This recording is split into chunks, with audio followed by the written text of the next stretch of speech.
What up, my freaks? RuinusInsight here with part 21 of my Total War Warhammer 3 modded Karl Franz Old World campaign.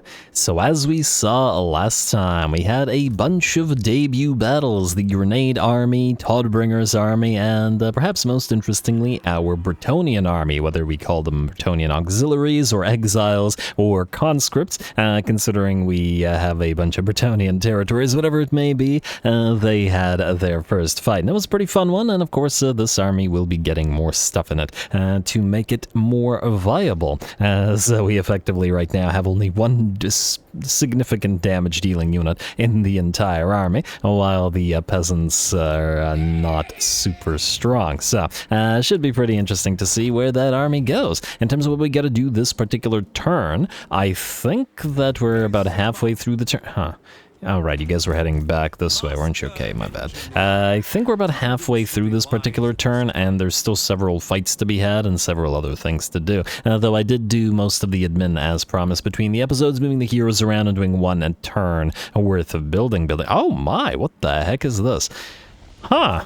Would you look at that? Wow, we have a bit of a vermintide going. I fear that the cult of Sotek are gonna be in trouble here. Is Montenas their capital right now? Oh, they're holding Magritta. I kinda don't like that. I wanted that +1 faction-wide control. Well, maybe we can trade it back for them, and oh, I see that Solanish is here as well. Yeah, we still have a lot of work to do in the Southern Realms, and don't we? Should be pretty interesting, especially as we free up armies that are currently doing Bretonnian stuff. Anyway, let's get started, shall we? What do we have in terms of moves remaining? Waldemar is good. Leopold von Bildhofen, you are... I'm gonna go off on your own as an army shortly. Somebody suggested we just do a standard pike and shot army with the Altdorf Company of Honor, and I might do that. It's not a bad idea. A recruiter doesn't need to move, but Balthazar Gelt certainly does. I believe he's going to hit Dragon Horn Mine, like so.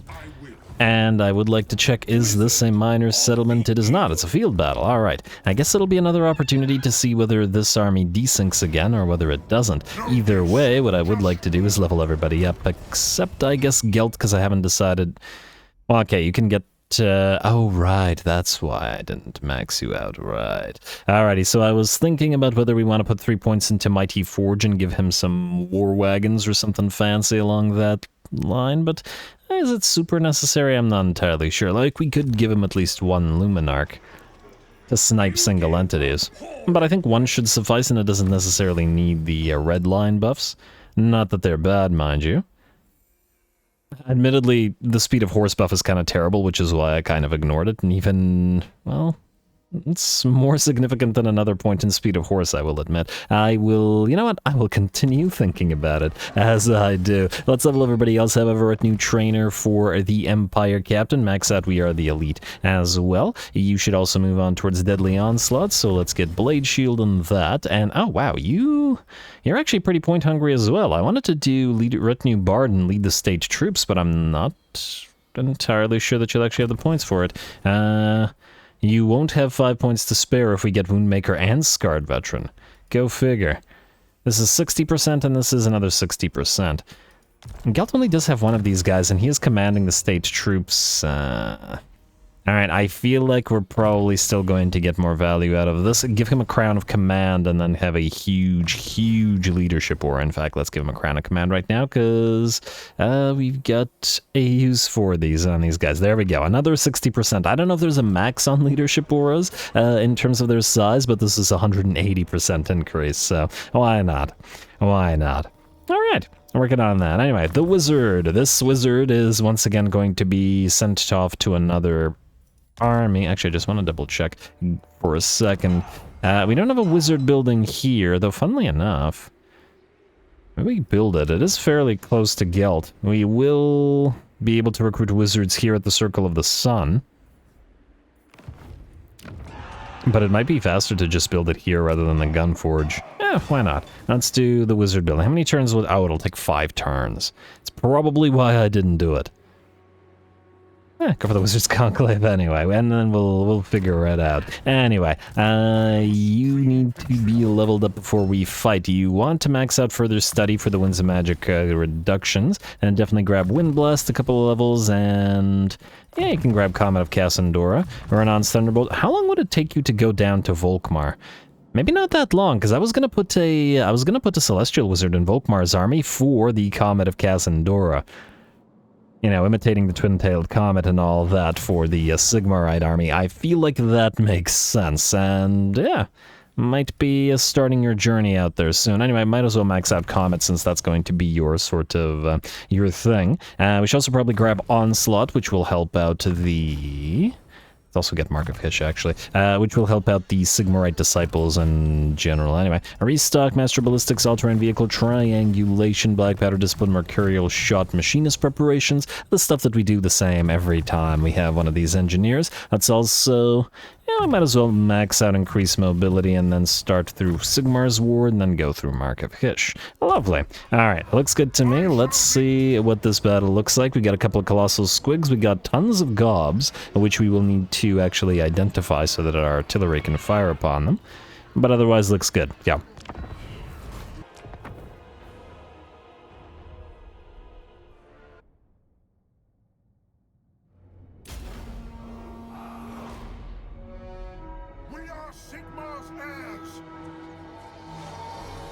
Alrighty, here we go. Man, it's almost weird to see these guys moving as fast as they are. 290 speed on Gelt. Okay, that was what felt off to me for at least a second. He 290 speed. I'm not actually sure that he can actually move that fast. Oh my lord, that volley from all our rocket batteries. What happened?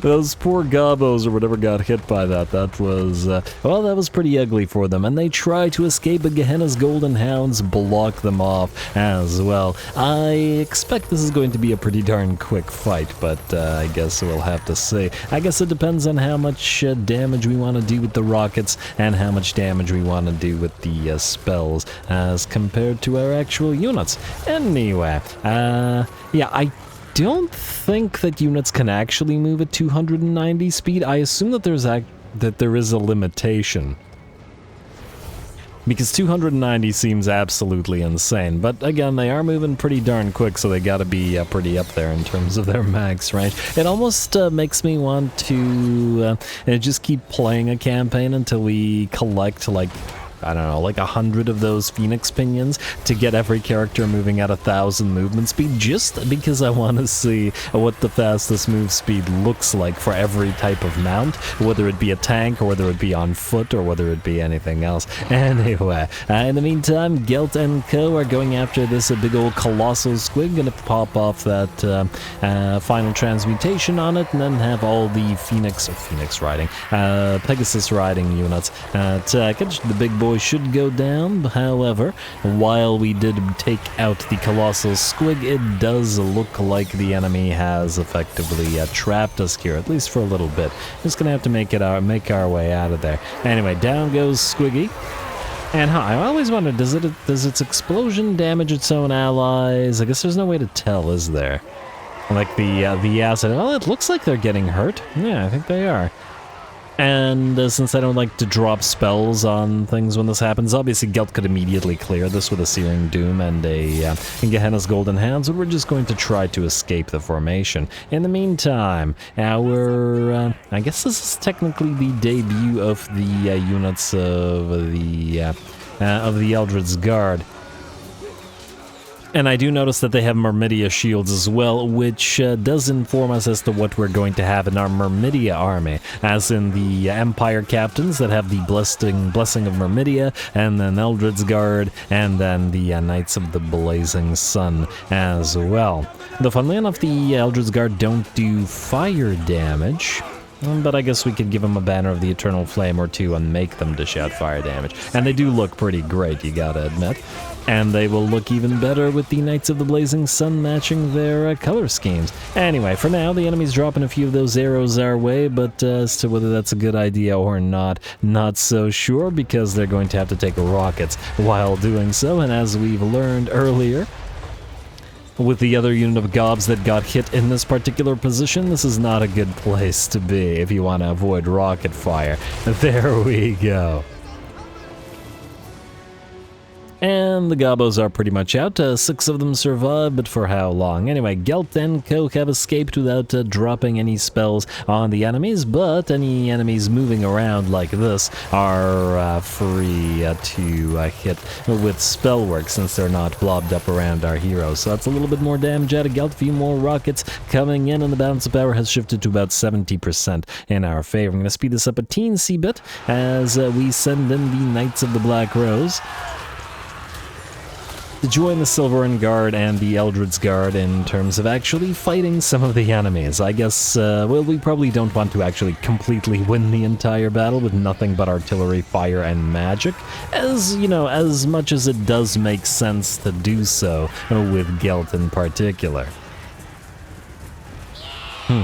I gotta remember, I really want to do one of our Crusader armies that we're going to send to fight in the desert. We probably want to make an army with all the different knightly hoarders in one, and just because we can.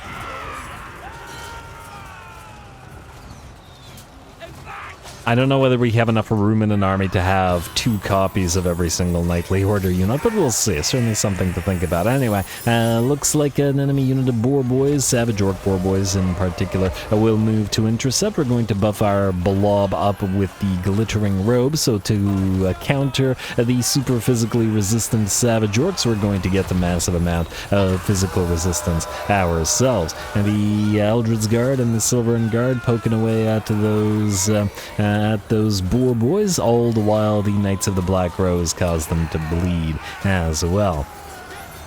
And of course a little bit of magical support from Gelt and Co, who are down here, and I see that glittering robe is still up, though not for much longer. I suppose it's not going to be all that needed. Otherwise, we've told our artillery pieces to stop firing, at the very least to stop firing without directly being ordered to fire on a particular unit, mostly because you can't trust them in these situations.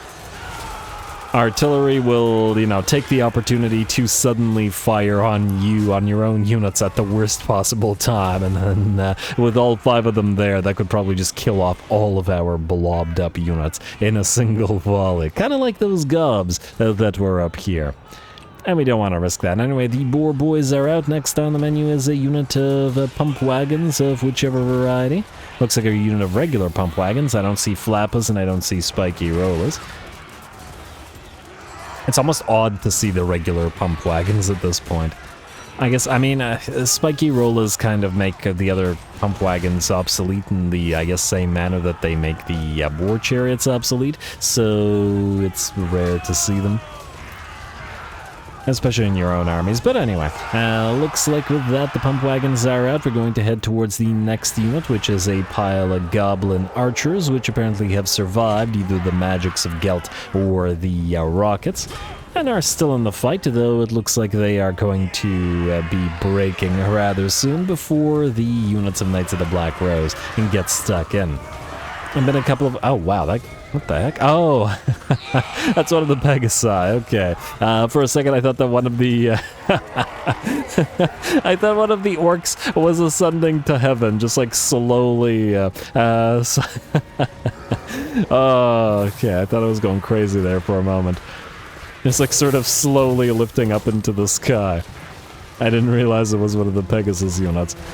But it would have been tremendously amusing to see. Anyway, squiggies and more of those pump wagons coming down, while the Knights of the Black Rose, Eldred's Guard, and the Silverin Guard continue making their way forward. And surprisingly, or unsurprisingly perhaps, the rest of our army doesn't appear to be needed. We've once again silenced our units of rocket batteries, and the other pikes and spears are just going to sit there and wait. Mostly because I feel like they'd be in the way. We have sufficient units of everything here. Or everything that's needed to deal with what the enemy has. Tactically, the battle's pretty simple at this point. We just gotta make our way through whatever units attempt to hold us back, and they will shatter one by one. Night Goblin Squig Hoppers have arrived to back up the Squig herds, but they're probably not a unit unless you have a lot of buffs and scrap upgrades that you want in a direct confrontation like this. Only 4 armor when debuffed with that corroded armor. And thus the lack of armor-piercing damage on the Knights of the Black Rose won't matter much. Man, only 8 armor-piercing damage. It's really not a lot. Out of curiosity, we got 12 on the Eldred's Guard, and we've got 18 on the Silverin Guard. Kind of interesting. You'd think that with the mass of the horse and, well, at least one charging or something, the mass of the horse and the additional velocity when riding would allow you to pierce armor a little bit more than some of those guys on the ground, but on the other hand, it depends. Obviously, when they're standing like this, they're just slashing away with their swords, and that's not going to help pierce full plate. Not that that's a concern against the orcs here. Hey, and it looks like more boar boys and some savage orcs have arrived to attempt to bail out the Night Goblin Squig Hoppers, but neither one of those units are going to be all that helpful here. And it looks like the battle is very nearly ours now. Going to try to find the enemy lord as well here, so we're going to hover over with our Celestial Wizard. I'm just going to speed this up a teensy bit now. Frankly, the battle is pretty much ours. And it's just taking a little bit of time to work through what remains here. Maybe I should have dropped a couple more spells, but not a big deal. I'm going to catch another couple of units. A few more enemies will come back, and we'll just continue swinging away at them. There's also, of course, the annoyance of the pathing in these minor settlements, as in our units are having to sort of go around like this, and then individual units are being forced into a column. The game just really wants to put every single unit type into a column. But anyway, trolls come down. I didn't realize these guys still had any trolls. Probably could have used those when attempting to hold us back from entering the settlement. Probably a little bit too late now, but well, what are they going to do? I'm also not noticing any desyncs here, so I guess the battle with Gelt previously was probably something of a fluke. Huh. Or maybe one of the orc units or heroes had Executor or perhaps some other kind of thing that was causing these things. I always look at my own army or the heroes I'm using under the assumption that it's one of them that's causing the desync, but I suppose enemy traits would be just as likely. Although, on the other hand, things like Executor, with them causing the desyncs, they probably need to actually activate to cause desyncs, I assume. As in, a hero needs to be gotten to the point where the Executor would execute them. And that almost never happens to the player. But genuinely, I'm not entirely sure why the last time Gelt fought he desynced. As long as it's not happening this time, I'm pretty darn happy. Anyway, the enemy continues to drop support spells, and we're going to fire back. I think we've held off long enough, and it's now time to clear out what remains as we can with Gehennas and with Searing Doom. This is Gelt's army after all, and oh wow, he's got 1,400 kills, nearly 1,500 at this point, and 160,000 damage. Certainly a powerhouse, and it'll be interesting how much more powerful he'll get when we have mastery of the elemental winds and his gold wizard apprentices in this army as well, including carrying a couple of those books of Ashur to increase the magical the winds of magic that we have. Power reserve capacity, that's the one I was thinking of. As well as those other trickster shards to reduce the enemy resistances. Anyway, with that, at last the enemy army will break, and the battle will be ours. They released one last couple of spinning loons our way to do a decent little bit of damage, but probably not kill off too many in the way of models, and so we're more or less just fine. Knights of the Black Rose, once again, though, look absolutely fantastic.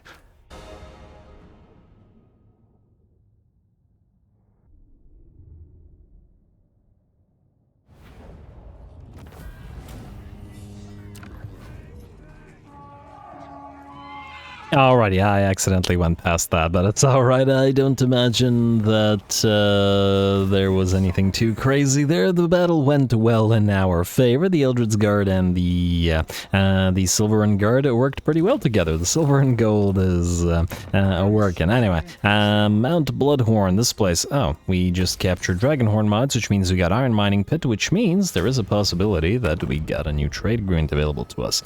I doubt it, but let's double check. Yeah, unfortunately not really, but that's alright. Alrighty, well done, Guilty. And I do imagine that Wurzag is in pretty darn bad shape now. Interestingly, he's not at war with either of these factions, but maybe that will be to some degree to our advantage in case we need to or want to trade some territories. And we should probably also wipe out these ogres for a number of reasons, so that they leave at least the Kislevites alone here, and I wouldn't mind another Kislevite faction being friends with us and offering us some of their lovely units.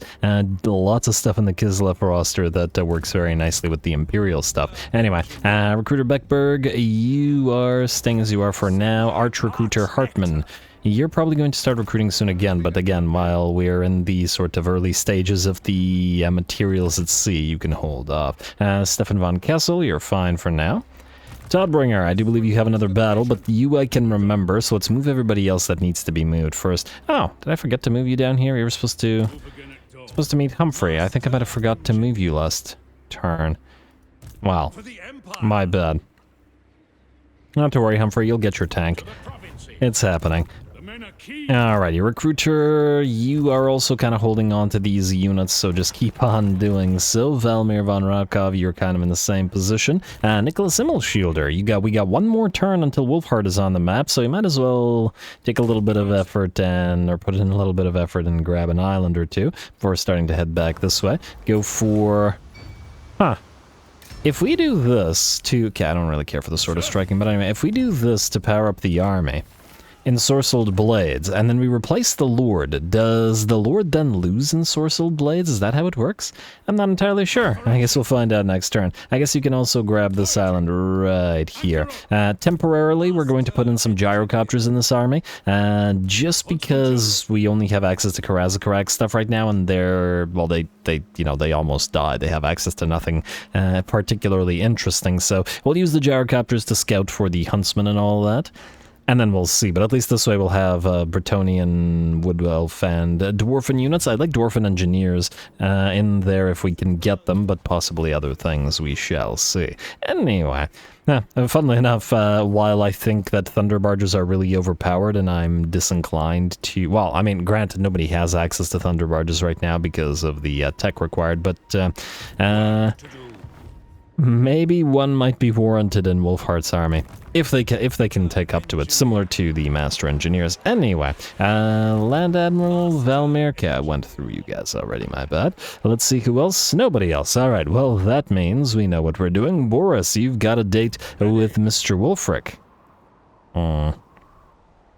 Tempted to stop on by and grab that shipwreck, but I guess we can send Troop Train to do it. Although Troop Train might be needed to... how many territories does Village have? 50. Oh, good lord, it's gonna take absolute ages to wipe him out. I guess we're gonna be hit by those mutagenic energies time and time again. I'm also concerned about the fact that Wulfrik has 23 settlements. He has about, well, maybe a third of Norska, all his territory. It's a lot. And the concern there is that he'll just start sailing armies down here instead. But not to worry, we are building more forces, so, yeah. We can send Kurt Helborg to deal with this. He's going to be moving up here anyway. Anyway, I digress. Let's level up Boris and let's head on into the fight.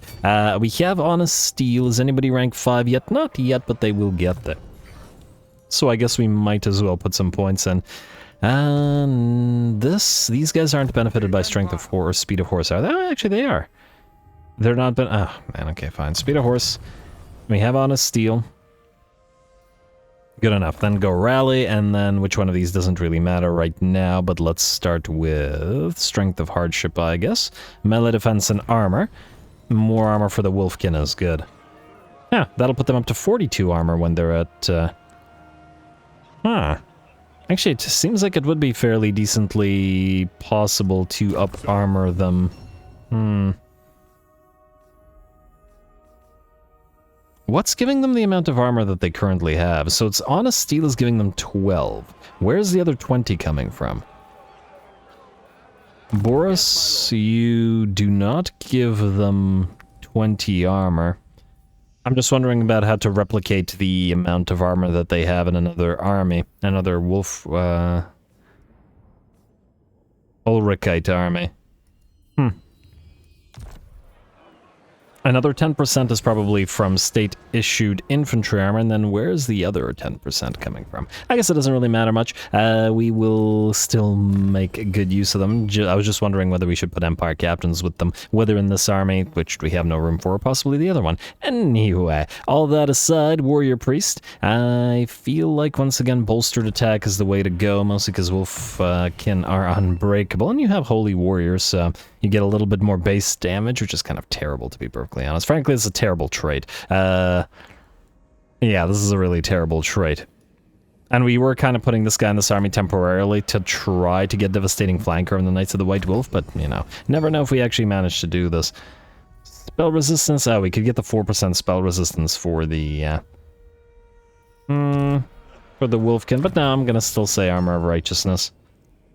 So what does Benediction do again? Spell resistance, and then... Oh, you do want to get Faith's Bastion, though, so let's actually get you that, because you have the cooldown reduction. Even if it's only to protect you, you're also liable to take a lot of damage. Anyway, we'll want Patton's Impenetrable Pelt, that's for certain, and I guess we'll want Onslaught as well. I do also think we need Sigmar's Warden Mark of Hish. Alright, that looks good. Boris... let's attack. Oh, we can't even ask anybody for help. They're basically at war with the Heralds of Ariel. They're allied with the Thousand Maws. Ooh, that's going to be interesting, because as soon as we declare war on them, the Thousand Maws will declare war on us as well. We can't call our allies to help because diplomacy is kind of terrible in this game, and I'm not willing to risk losing allies over this.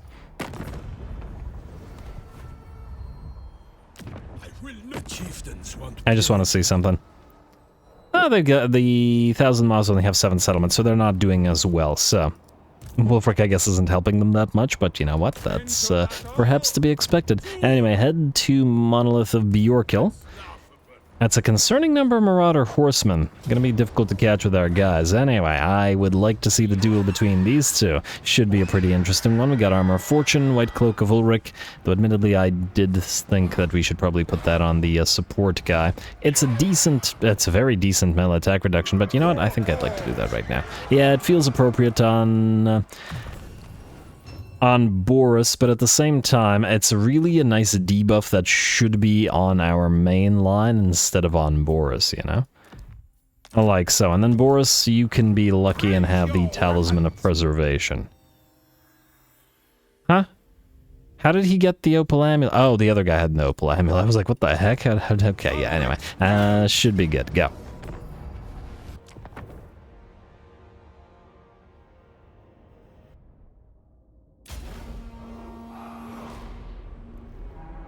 Council. Alrighty, here we go. Who's he saying wise counsel to? I think all of the generals of the Empire say that pre-battle, so yeah. But anyway, here we go. Ooh, want to take a look at Boris's cloak there. Looks pretty good. I like the color scheme and everything we've got going on here. And the somewhat silly helmet as well, the little castle on top of it there. I like it a lot. Alright, but anyway, I digress. Here we go, Boris versus WULFRIK. We'll see how well this manages to go for us. They are effectively of a level, 24 versus 26, so there isn't a huge disparity there, so that should be pretty interesting. Anyway, we are going to take position in the center of the map, but take up position on top of the hill to try to get the elevation advantage. But we'll start the battle off by trying to head towards some of the enemy ranged cavalry with some of those Knights of the White Wolf. They should be able to capture at least one, or at least smash into their sides, and even if they keep running, we do also have the units of the Children of Ulfric, which are going to press them from behind and on their flank as well. So at least the unit should be caught. Up in the sky, we have our Griffins dueling the enemy Manticore, which is down at half HP. And Boris hitting for, let's see, oh, nothing crazy, 660. In fact, right now, okay, 760. Right now, the Wizard hits nearly as hard as Boris does, which is pretty neat. Of course, the Wizard isn't very tanky by comparison. I do like the different plumage on the different...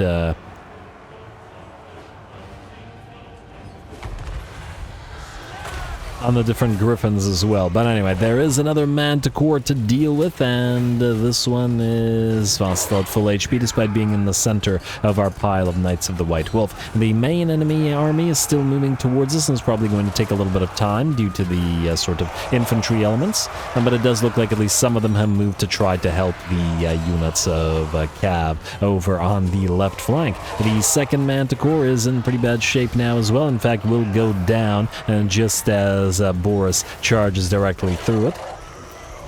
And it looks like the flank is, if not quite secure, definitely going in our favor. And we can always buff everybody up as we do. Anyway, looks like the enemy Berserkers have arrived, but effectively we have our own Berserkers, so it's a bit of a Berserk-off as the Wolfkin face off against the enemy.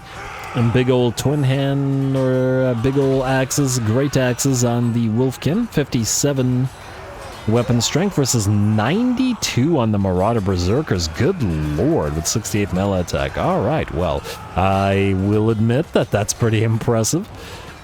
And the Berserker said, that's insane. Damn, weapon strength, wow.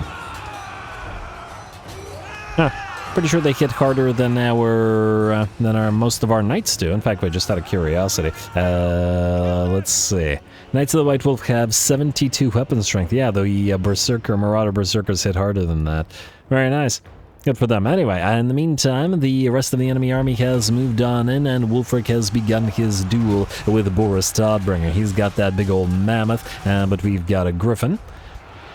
It doesn't look like it's taking advantage of the fact that it can fly and swipe at the units on the Howdah, of course, but it's still a pretty neat contest between the two. Now, WULFRIK uses Seafang to cleave through our lines and heavily damage some of our Wolfkin, but at the same time, we use the Soulfire from our Warrior Priest to break the unit of Berserkers that was blocking us off. Looks like Boris is winning, if only just so. He's at 3/4 of his HP, while WULFRIK is at about half of his, and the balance of power remains roughly evenly matched at about 55-45. That said, the enemy is quickly losing droves of infantry, and once those melee infantry are out, we'll be able to start working on those missile units. Nice to see those Teutogan Guard and those Wolfkin working together. I love the sort of matching cloaks that they've all got, the wolf pelts rather. Certainly going to take out those Marauder Hunters. Or not Marauder Hunters, Marauder Champions, rather. And, oh, a little roll animation from the Children of Ulfric there. Very nice. Alrighty, bounce power is shifting in our favor now, and WULFRIK has nearly been defeated at about 20% of his HP. The enemy's right flank is on the verge of collapse as the cavalry, the Fimir warriors, and the marauders have nearly been destroyed, and it looks like we are free to start hitting the enemy backline. And in fact, it looks like most of the enemy units have begun to rout at this point. WULFRIK will get brought down by Todbringer at last. There we go. And Toddy manages to hover just above 50% HP. He does have the Middenland Runefang that allows him to regen, of course. And he does have a healing potion, so he had a fair bit.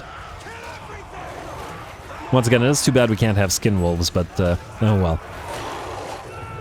As I said, the skin wolves would have been better to act as Children of Ulfric, but the things in the woods work well enough. Plus, they're neat, and we had to put them in an army somewhere, so it might as well have been this one. It might have been nice to mix things in the woods and skin wolves, but it's pretty unlikely that we get a Norskin ally. I think in a previous campaign, was it Serena Katrin's campaign, we tried to ally with the Norskins, but it effectively means that you have to choose. Either you ally with the Norskins and then make no friends with the Order factions, and basically enemies of them all, or you don't ally with the Norskins. But it is what it is, huh? From a distance, the the vertebrae or whatever, the vertebrae here, they looked like, I don't know, a little statue, like head, shoulders, etc., etc. Creepy little statues. Anyway, well, maybe not so little either, but anyway, heroic victory for us. WULFRIK is defeated, and it was a pretty solid fight as well.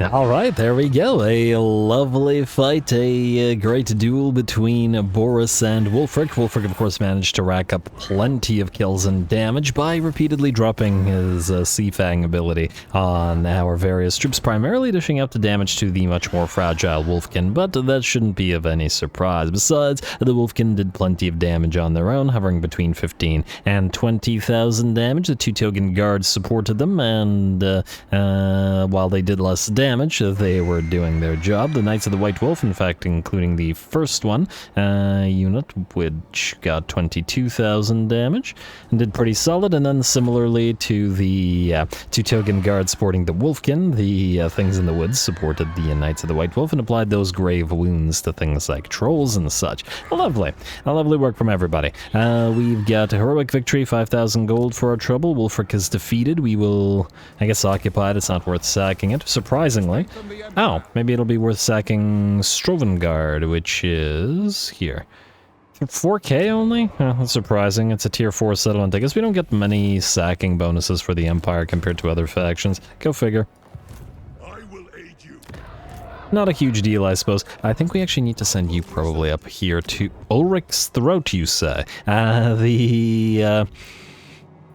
The tech thieves might have a little bit of trouble actually keeping pace with our with Todbringer's army, so we need to get to a point where they're ahead of him rather than running alongside his conquest. Anyway, there we go. I believe that's all that we had to do this turn. We do have a little bit of cash remaining though, so if we wanted to build something somewhere, or wait, I did want to get battle wizards in several places. Man, they're really expensive though. Wait, I wanted a Jade Wizard. Oh, I wanted a Shadow Wizard for you. Oh, we don't have the ability to build them here. Almost tempted to delete the Foundry and replace it with a Wizard building here. Just because it would be faster than building one here, all the way out here and sailing out there. Maybe we'll do that. Decent likelihood we'll need to eventually replace the Foundry anyway, but I don't want to replace like tier 3 and tier 4 structures because it'll take longer to do that. So, that's what we'll do, I suppose. Should have thought that through earlier, but I think at that time... Oh wait, did we confederate or did I build that? I guess it doesn't matter over much at the end of the day. Oh, also, I would like to check witch hunters for a number of reasons. Are we able to... Okay, we're not able to make witch hunters here. Zealous Priest isn't the one with... It is not the one with... Alright, I wanted another witch hunter for Volkmar that has the ghost something, or the Cliffs of Dawn. You'll be able to construct one, recruit one, whatever. Oh, we could get one here. Oh, wasn't that lovely? What do we have in terms of witch hunters? Outfitted ghost hunter, that's what I wanted. Alright, let's get you. I want Volkmar to have 2 of these guys.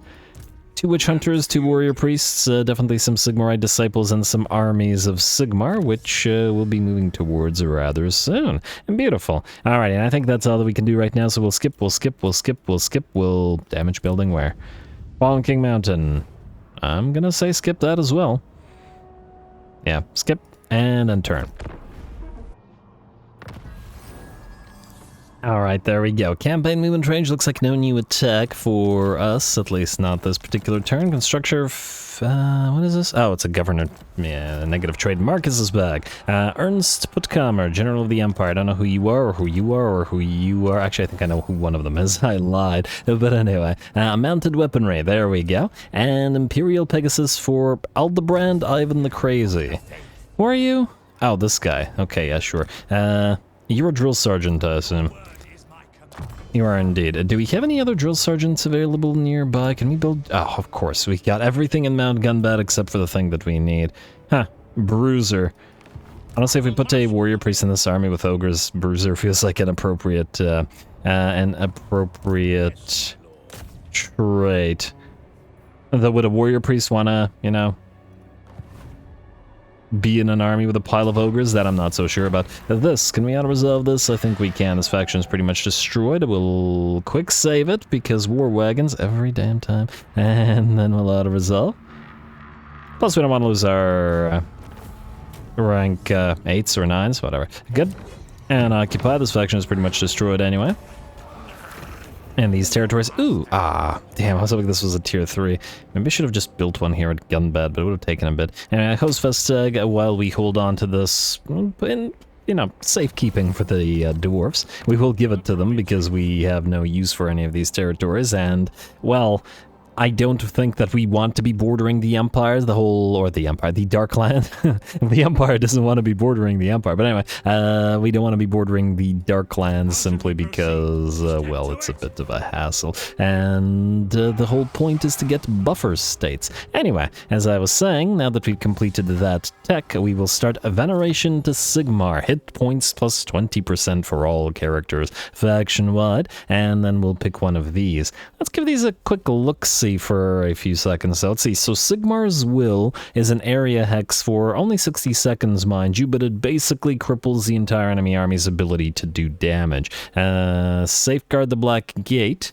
You can only use on one unit, but it basically, for 60 seconds, any unit gets fully healed and, well, maybe not fully healed, but nearly fully healed, and is unbreakable and invulnerable. So it's a basically emergency save for a unit. Doom of Nagash. So 60 seconds. Actually, wait. Effect range 100 meters. Wait a second. Range infinity. Effect range 100 meters. Okay, so it's it won't quite cover the entire army, but it's still pretty good. Magical attacks for any army is pretty darn strong, especially for those situations where you need them. It's really, really strong. And then Wrath of the Helden, okay, large explosion, I don't care about that. Probably, actually I haven't decided, but I'm generally going to say Doom of Nagash is probably the best pick. I don't really care about the banishment, but the melee defense plus 10 and the magical imbuement is pretty good. I do like Safeguard the Black Gate for, you know, emergencies where one unit gets absolutely obliterated. But buffing one unit effectively over the entire army is not quite as good, you gotta agree. I will continue considering it, but anyway, for now, we've got Karl, who... where are you going, Throg? I wonder if he's going around to try to reach us here. Did he sack this place? Yes, he did. Alright, well, he can keep sacking it for now. I think we should still proceed to Ormfell, because we still need to deal with these guys. Gotta help Boris out. And they are at war. And it's still on the way to Scarbrand. Alright, fine. You are currently at war with Boris and with the Ancestral Throng. You guys, we will join your Worgen's Mange for a little bit of cash. Maybe shouldn't be taking all of Grimbrindle's money, but whatever. Oh, he's actually rebuilt his army, so he's pretty okay. Huh, that's an interesting one. What do we got here? Looks like the AI likes to build Thunderers, Grudge Rakers, and Drake Guns. Interesting. Anyway, go kill this. It will run. I'm hoping that we can still kill it on the way to Ornfell and then back. Iffy. How much movement range you still have? Decent amount. Let's hope that that doesn't screw us. Like so, auto-resolve for obvious reasons. No war wagons in this army to worry about, and then heal up to full because the damage will be insignificant. Accursed Armor. Hello, what do we have here? This character will be wounded instead of killed. Attribute revealed. Armor plus 200%. Massive loss of melee attack and speed, but gain melee defense and physical resistance. It's pretty good. I mean, melee attack is fairly easy to stack. The speed reduction is a bit unfortunate. We could put this on a Steam Tank Lord and get him like 300 armor. The loss of the Steam Tank would be unfortunate. The loss of the speed would be unfortunate on the Steam Tank. Revealed wouldn't matter on the Steam Tank, and then melee attack would also be relatively irrelevant on a Steam Tank. Certainly something to think about. Or we just put it on an Infantry Lord, as in not a cavalry guy, and just make him unkillable. I'll think about it. Wow, this was honestly not worth Karl's time. I was hoping that it was a territory that's been held here for a while, but oh well. Ooh, actually it was worth it. Banner of Swiftness and a Mace of Hellstorm. Yes. Alright, never mind. Absolutely worth it. That's some good stuff. Anyway, I do wonder whether Nostril Damnus? That's fantastic. I wonder whether he'll jump to the lair of the Troll King. Although I also wonder whether he'd actually be capable of taking it, so I guess we'll see. Dolphy, you have wiped out the Zinchans. I see there are some greenskins running around that have sacked Ironskin Hold and are moving towards Rib Peaks, which will take the opportunity to trade to these guys. Rib Peaks for the money that you can give us, 3,000. And yeah, it's not a lot of money, but, you know, let them have it. I don't really care about dealing with it ourselves. And Dolph, I would love for you to deal with these guys. We still have the issue of all of these guys up here.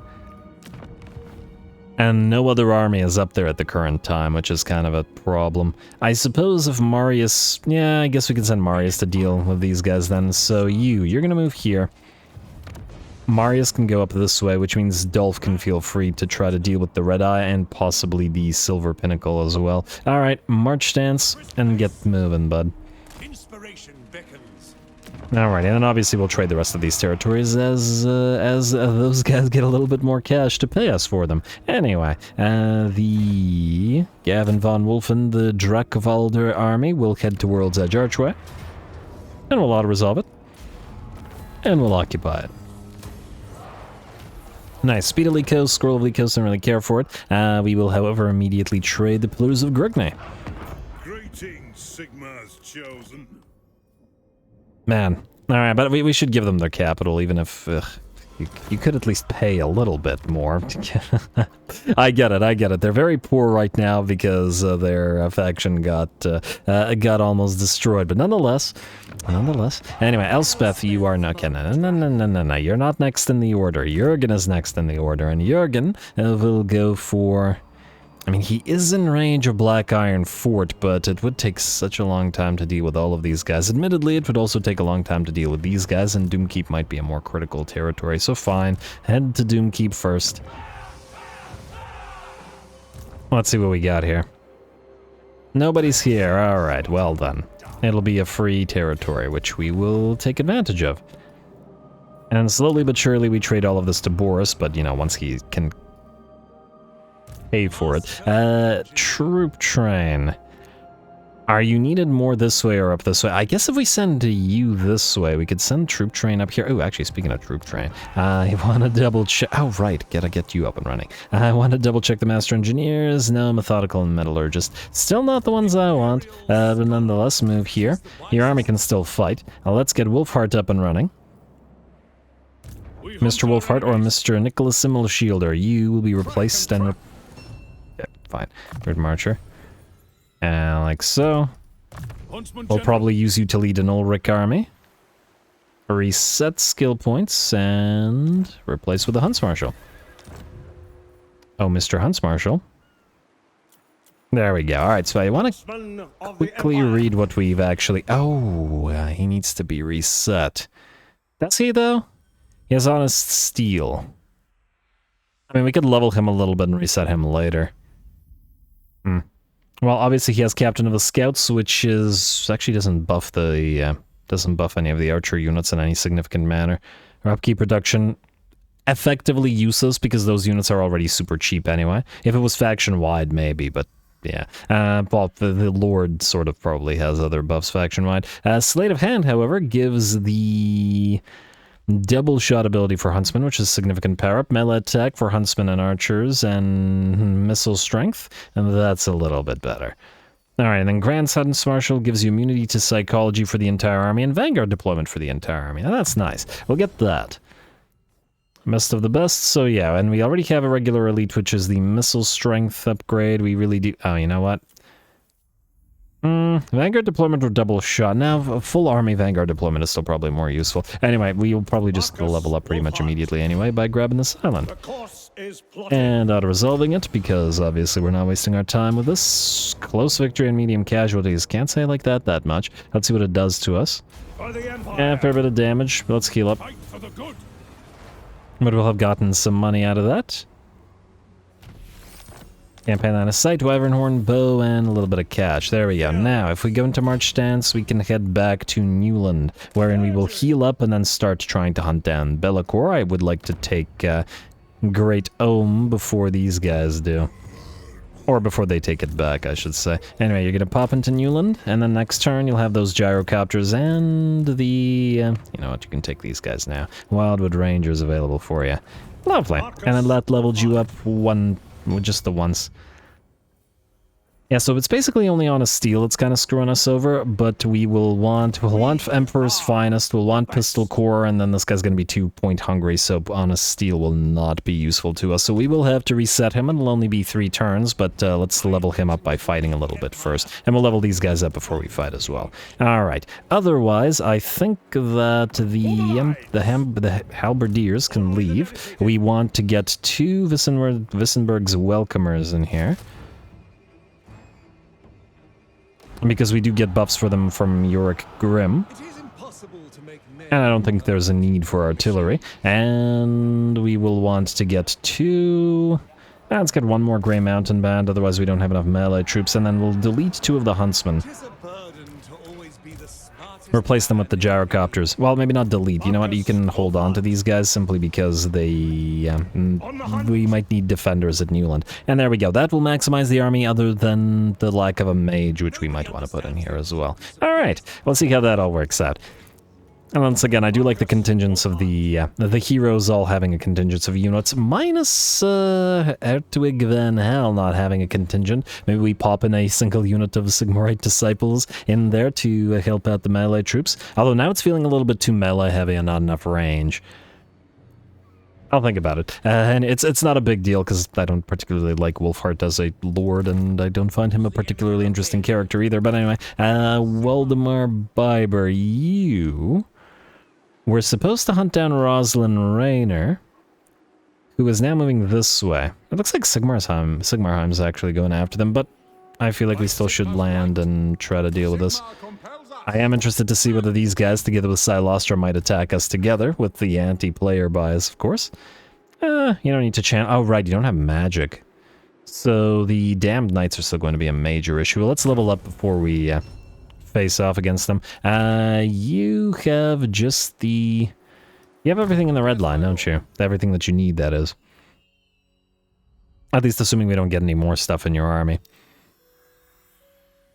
Which we might in the form of steam tanks, but the Mighty Forge already accounts for that. So yeah, Blade Shield into Blade Master into Deadly Onslaught. I do want 1 point in Sigmar's Ward. I don't think that Brass Lunged matters as much on the Lords, because it's usually the heroes that are near the sort of main troops. Speaking of heroes, you are going to go through Blade Master and Hard to Hit into Foe Seeker, and we should probably still grab Retinue Bard and lead the state troops, so we'll do that. Just wanted to make sure we have Foe Seeker for quick repositioning. You should grab extra powder, so let's get you piercing shots into Bandolier, I guess, and extra powder, and then maybe move through Gunsight.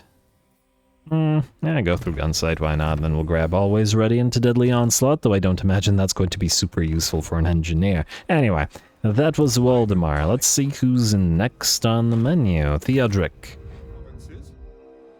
You will still need adjustments to your army. Oh, you know what? Let's move the Tech Thieves before attacking anything else because, you know, they're going to be out of position. Thief.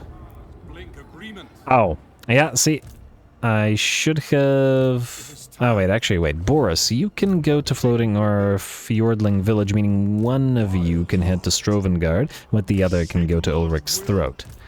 Like so and like so. Gotta be careful about these guys running out of... turns remaining on their stuff. You are supposed to go join Volkmar, so go there. It's gonna be a bit of travel, but that's fine. You're supposed to join this guy. Ugh. I hate playing catch-up. I wish that you could, like, sort of order units to do that, and then they do it themselves. And I mean, I guess in a way you can, but without the post-end turn thing, sort of slowly seeing them move. And yes, I'm aware you can increase the camera speed as well. Stop questioning me. Anyway, you can't reach Nakara. You have 8 turns, though, so you should be fine. I guess we should then head you to Bloodfen. you have to cross water? I don't think so. Yeah, you're gonna head to Bloodfen then. Please tell me you can reach Nakara. You can indeed. All right. I'm a little bit concerned about leaving Dragonhorn Mines with Mancha here, though. He might go for it again.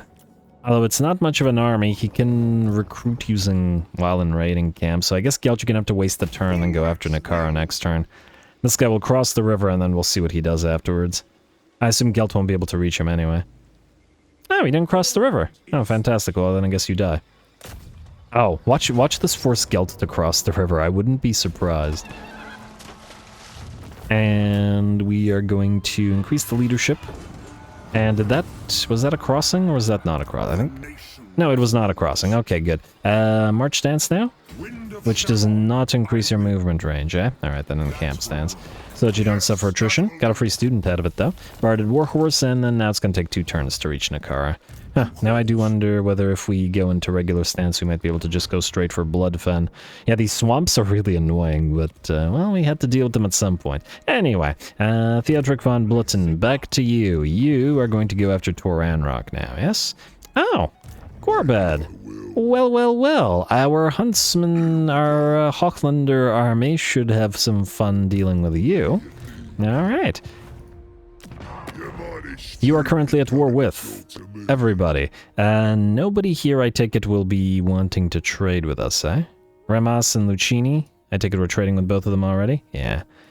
We're not trading with Pigbarter, who are technically another Southern Realmer faction, and oh, they're almost willing to trade. Wait a moment. I just want to see if somebody is now willing to trade now. Just Pigbarter, really. Huh, although, nah. I wanted to check if we could acquire the trade agreement by giving them some other stuff, but it just looks like not so much. No, we're good here. We are good here. Might as well check the Diplo. Could go into a military alliance with any of the Wood Elves now, but I think we'll keep it defensive with them because I just can't bring myself to trust them. The rest of the factions may not seemingly be as maniacal as Durthu is, but that doesn't mean they're not. Anyway, who's the richest of these that we can ask for money? I guess it's Remas. And join war against Ironclaw works. Sure. Basically no money, but whatever. I do like the fact that the Pirates of Sartosa are still alive as well. We can certainly have some fun fighting them. Gotta have opponents now that we pushed all of our armies out of the Empire proper. Well, maybe not all of our armies, but many of our armies out of the Empire proper. Anyway, Theodric hit up Tor Anrock. We will capture it and thereby complete the province. Ooh, I auto-resolved and risked the war wagons being destroyed. And there we go. Assault Expert, Myrmidius Coast is now secured, which we have to hold on to due to the presence of the Circle of the Sun. We may as well also pop you into Council of Burgomeisters and start on the extremely slow upgrade there. Don't bother with the Night Watch, I think. And we're good. Alright. Elspeth, now you're next in the order. Keratomin's Tomb, unless I'm mistaken, is a tier 5 settlement. But, no, it's not a tier 5, judging by the garrison. No Hellpit abominations, no storm vermin, just death. Nope, quick save. War wagons, every time. Hey, they survived. They got damaged, but they survived. I really would have preferred not to have to deal with that. Another Fear of Aramar that we can hopefully turn to something more useful. Don't bother collecting income here. We'll be trading this to, presumably, the dwarfs. And if we have time, we might give 8 peaks to to Belagar. We shall see. Oh, hopefully this guy. You know what? I'll leave this territory, and then channel. I don't want the little rebellion faction to besiege you and then cause you to suffer attrition. Watch us get hit by mutagenic energies again. Anyway. You two. Oh wait, can you meet up now? Yeah, you kind of can. It'll take you an extra turn, but I'd rather deliver the steam tank so that we can get Wolfram Frankenmurder to go elsewhere. You are going to head down here in March Stance. Like so, you got places to be. Lovely. And then you will take this volley gun so that these guys can have 2 tanks. I'm hoping that this helps with their auto-resolve a little bit. In that, since this is an all-ranged army, the auto-resolve has been kind of screwy. And now you have to... I mean, it's a high-level volley gun. We should probably keep it. Alright, fine. Go deliver it back to Altdorf then. It's gonna take a bit. All these troop trains. But hey, veterancy is a very high value now. Ever since the rework. Anyway, Philip Ivan the Crazy, you were delivered to Kurt Helborg. This stuff, we're in... right there. To the provinces. And we're obviously gonna pop some heroes and some other stuff into this army. As for whether we're going to bother putting any of the unit types in here, I'm not sure yet. We have space for 7 units. Probably... I'll think about it. Definitely warrants a couple of Empire captains and some other stuff. And a mage. We could probably do a life lore in this mage. We should probably make good use of the life lore since we have so many buffs for it. Anyway, plus we have 2 of all mage types now, I think, available, minus Lore of Shadows, which we're going to give to Wolfheart. So, everybody... Oh, we don't have a second Lore of Death either, but I don't think it fits with the Reikland army.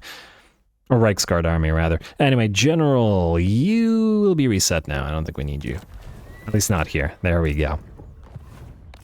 It just adds another sort of, you know, army in the list, and we have plenty of armies to be getting on with here. Leopold, what are you again? Oh, right, you're this guy, that's fine. Gustav Schneider. Now, you two, I could probably put you out here until they're sort of ready for you. You will... Oh, right. I'm kind of holding on to these handgunners. You know what, go into Ashmere. Can you start recruiting Bretonnian units? You're not going to be the one who commands them, but I think the guy that's commanding them is not yet ready. He's the Grandmaster with Dwarfen Plate Armor. 1 turn, okay, so he'll be up there pretty soon. You, in the meantime, have Optical Specialist, which is not something that we need here. Anyway, what I would like you to do is take a look at the Bretonnian contingents or factions. Okay, Carcassonne is useless to us. Kuhan. We cannot build a single questing knight, so that's going to take a while. What about Bordelot Errant? We also can... 81 for 1 questing knights? Have you gone absolutely insane? What is wrong with you? Are you not at war with anybody? You're at war with the Ramatep dynasty and Clan Eshin. Are we not at war with Eshin? I think we're not at war with Eshin. Alright, maybe once we declare war on them, that will, you know, apply some proximity. Alright, well, it's going to be a difficult time getting those questing knights. I guess what we can do is put regular Empire knights in their place for now. And then... Okay, where the heck did he go? My bad, sorry if that made anybody dizzy. And then replace them after. You can't build them here. You can build them here, though. Meaning, I guess you're moving that way. For the Empire. Go, go, go. A truly ridiculous And then you, Gustav, are going to move this way. Alright. This is obviously, I mean, this remains kind of a temporary army, but we can still make use of it. It's got a decent balance of different stuff, so certainly fight capable. And, oh! I didn't think that there was another army belonging to these guys here, and they, I guess, decided to go from here instead of trying to protect Mortis Tarn, which I'm pretty sure was their capital. Might lose Marble Massive to them, unfortunately, depending on whether they tried to attack Siegfried here. Oh! I'm actually not sure that you can win this fight. Well, actually, you're gonna get more Stubborn Bulls, so I guess we can do that right now. Well, one of them. They're kind of also taking the place of questing knights as well, so that's fine. And just stay there for now. Anyway, back to the order. Oh, what's the likelihood that you get ambushed? Well, if you get ambushed, you get ambushed. It's your problem. I guess what we could do is give you buffs, though. Let's do... I'm gonna say Emperor's Finest to buff the... Well, you know, let's do 2 points in Pistol Core and then 3 points in Emperor's Finest. There you go. Because this buffs the Wardens of the West. And they really need it. Because they're ultra fragile. Even the Skaven Slaves will probably give them some fight back. Anyway, Baldric Stroheim, it's time, sir. You're going to go into stance. Yes. And then we'll apply the points, and then we'll hit Mr. Gorbad. Taste for battle, and yeah, we don't need it. Huntsman General. And Artillery Master, yeah. Huntsman General. And neither one of those are required. We could do Sigmar's Ward. You are fairly likely to get hit by range attack, so let's do that. And yeah, let's just get Mark of Hish just in case. And these guys have a tendency to get... Okay, you don't have a caster with you, but you never know. Why risk it? You. You are going to move through. We are the elite and esteemed combatant. Might as well get you retinue trainer, but the rest is fine and not super critical right now. You have a weapon. Oh, it's a spotter spyglass. Right. That's not a weapon, but anyway. We are the elite for you. You don't need all-terrain vehicle. You can grab... we should start moving towards extra powder as fast as possible, so I think we can ignore those. Let's get you piercing shots. There you go. All right. Baldric, let's see how this goes for you. I'm also hoping that Gorbad doesn't run. He will not. He's willing to fight. Makes sense. He has a lot of fast-moving units and stuff. No Ruglad's Armored Orcs. So actually, he does have Ruglad's Armored Orcs, but he doesn't have the SFO unique unit. I forgot what they were called. Tactical Boys. He doesn't have any Tactical Boys, which is a shame for him. Go.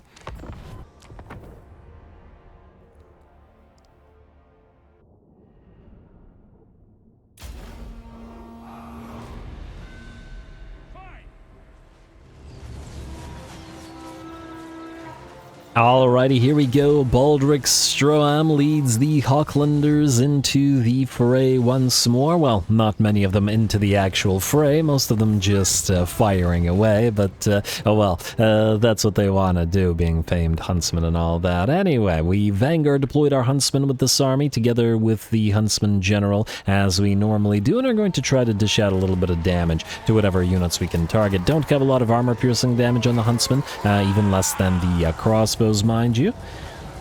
So only 7, but they do have a fairly significant anti-large bonus, so if the enemy should move any large units towards us, we're effectively waiting for them to start sending their pump wagons our way, then we can start obliterating them as best we can. Tried to move the engineer here to launch a mercurial shot into the back of those black orcs, but alas, it didn't work out, so we're going to back off and try to hit them with the shot from this side instead. Looks like the black orcs are giving chase to the huntsmen, perhaps knowing that the huntsmen have little to no hope of damaging the black orcs.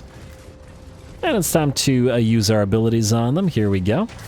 And the Mercurial... Wow. Yeah, well, it's aptly named the Mercurial Shot in that it decided to miss, I guess. Oh, well, what can you do? Ooh, first of the enemy units have finally reached the range of our Hawkland long rifles and or Gunderman Surefires, and it's Snagla Gobsprit, the Spider Gob himself. Well, was the Spider Gob himself, as he is now out of the picture. Black Orcs still moving in, but now they've got that suppression and stagger shot on them and down to 3 move speed, so they're going nowhere. That said, they did slightly distract some of our units and allowed at least the... well, that allowed the flappers to close the distance for a few seconds before being similarly obliterated. And using the arrow of Akshi on the Black Orcs from our Huntsman General, it looks like the Black Orcs are nearly out, but they did take a lot of resources to bring them down this low, and we got more fast movers moving on in. Another pump wagon unit melts away, but this one may close the distance. Here come the anti-large shots from those Huntsmen, and the bullets from our Hawklanders and such, and it looks like this unit of pump wagons is done as well. But once again, we've got even more pump wagons where that came from. A unit of Flappers crashes into the unit of Huntsmen here, who lose about 50% of their number, interestingly enough. Huh, go figure. It wasn't the Boar Boys, yeah, it was the pump wagons. Yeah, I see all of these corpses. Looks like they got sent flying. That's all good, though, as we take a little bit of damage on the Huntsman, but have moved in our Wolfkin to intercept the Boar Boys and the other units alike. Gorbad has melted away under missile fire from our Hawkland long rifles and our units of Gundermans. And I love seeing all those bullets coming in at different angles, firing away on the Savage Giant as well, which, considering it's now slowed down to a mere 4 movement speed, is similarly not going to reach our lines. Down goes Big Boy, even with all that missile resistance. And it looks like the battle is very nearly ours. A couple of range units remain, and it's a Ruglad's Armored Orcs.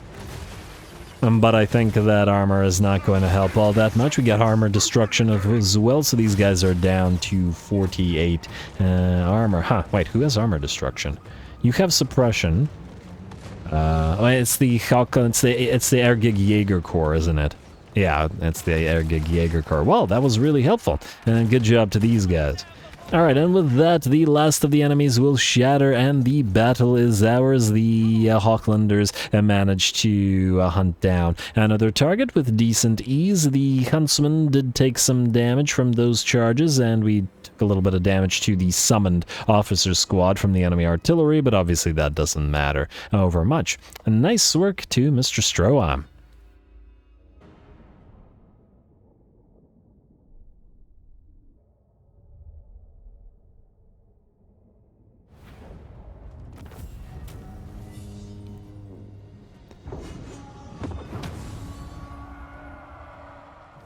Alrighty, there we go, not too bad. One of our units of Huntsmen took a massive charge from one of the enemy flappers, which with a single charge, I guess, knocked out about half of their number. Did some more Boar Boys get some of the kills as well there? 28, I guess those were Wolfkin kills, not Pump Wagon kills. But anyway, I think that the reason the flappers killed so many huntsmen was that perhaps they flew so far that they died from the fall due to the distance rather than from the charge of the flappers themselves, since they didn't register the kills to the flappers even if the damage was there. Kind of interesting. Either way, a nice little fight. The Hawklanders are victorious once more, and gotta admit, the huntsmen have been pulling their weight despite the presence of the Hawkland long rifles and the Gunderman's surefires.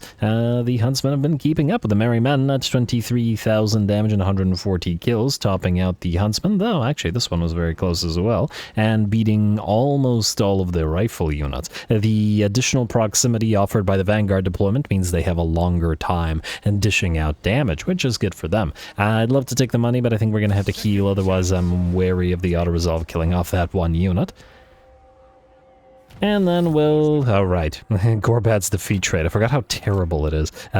Weird choice from the devs on that one, in my opinion. But anyway, we'll auto-resolve this now. Oh, please don't tell me it's going to kill off a bunch of our... No, okay, we're okay. Leadership for I execute captives, and... Oh, would you look at that? The Burning Book of Corn. I feel like we probably shouldn't equip this in this particular campaign. We will.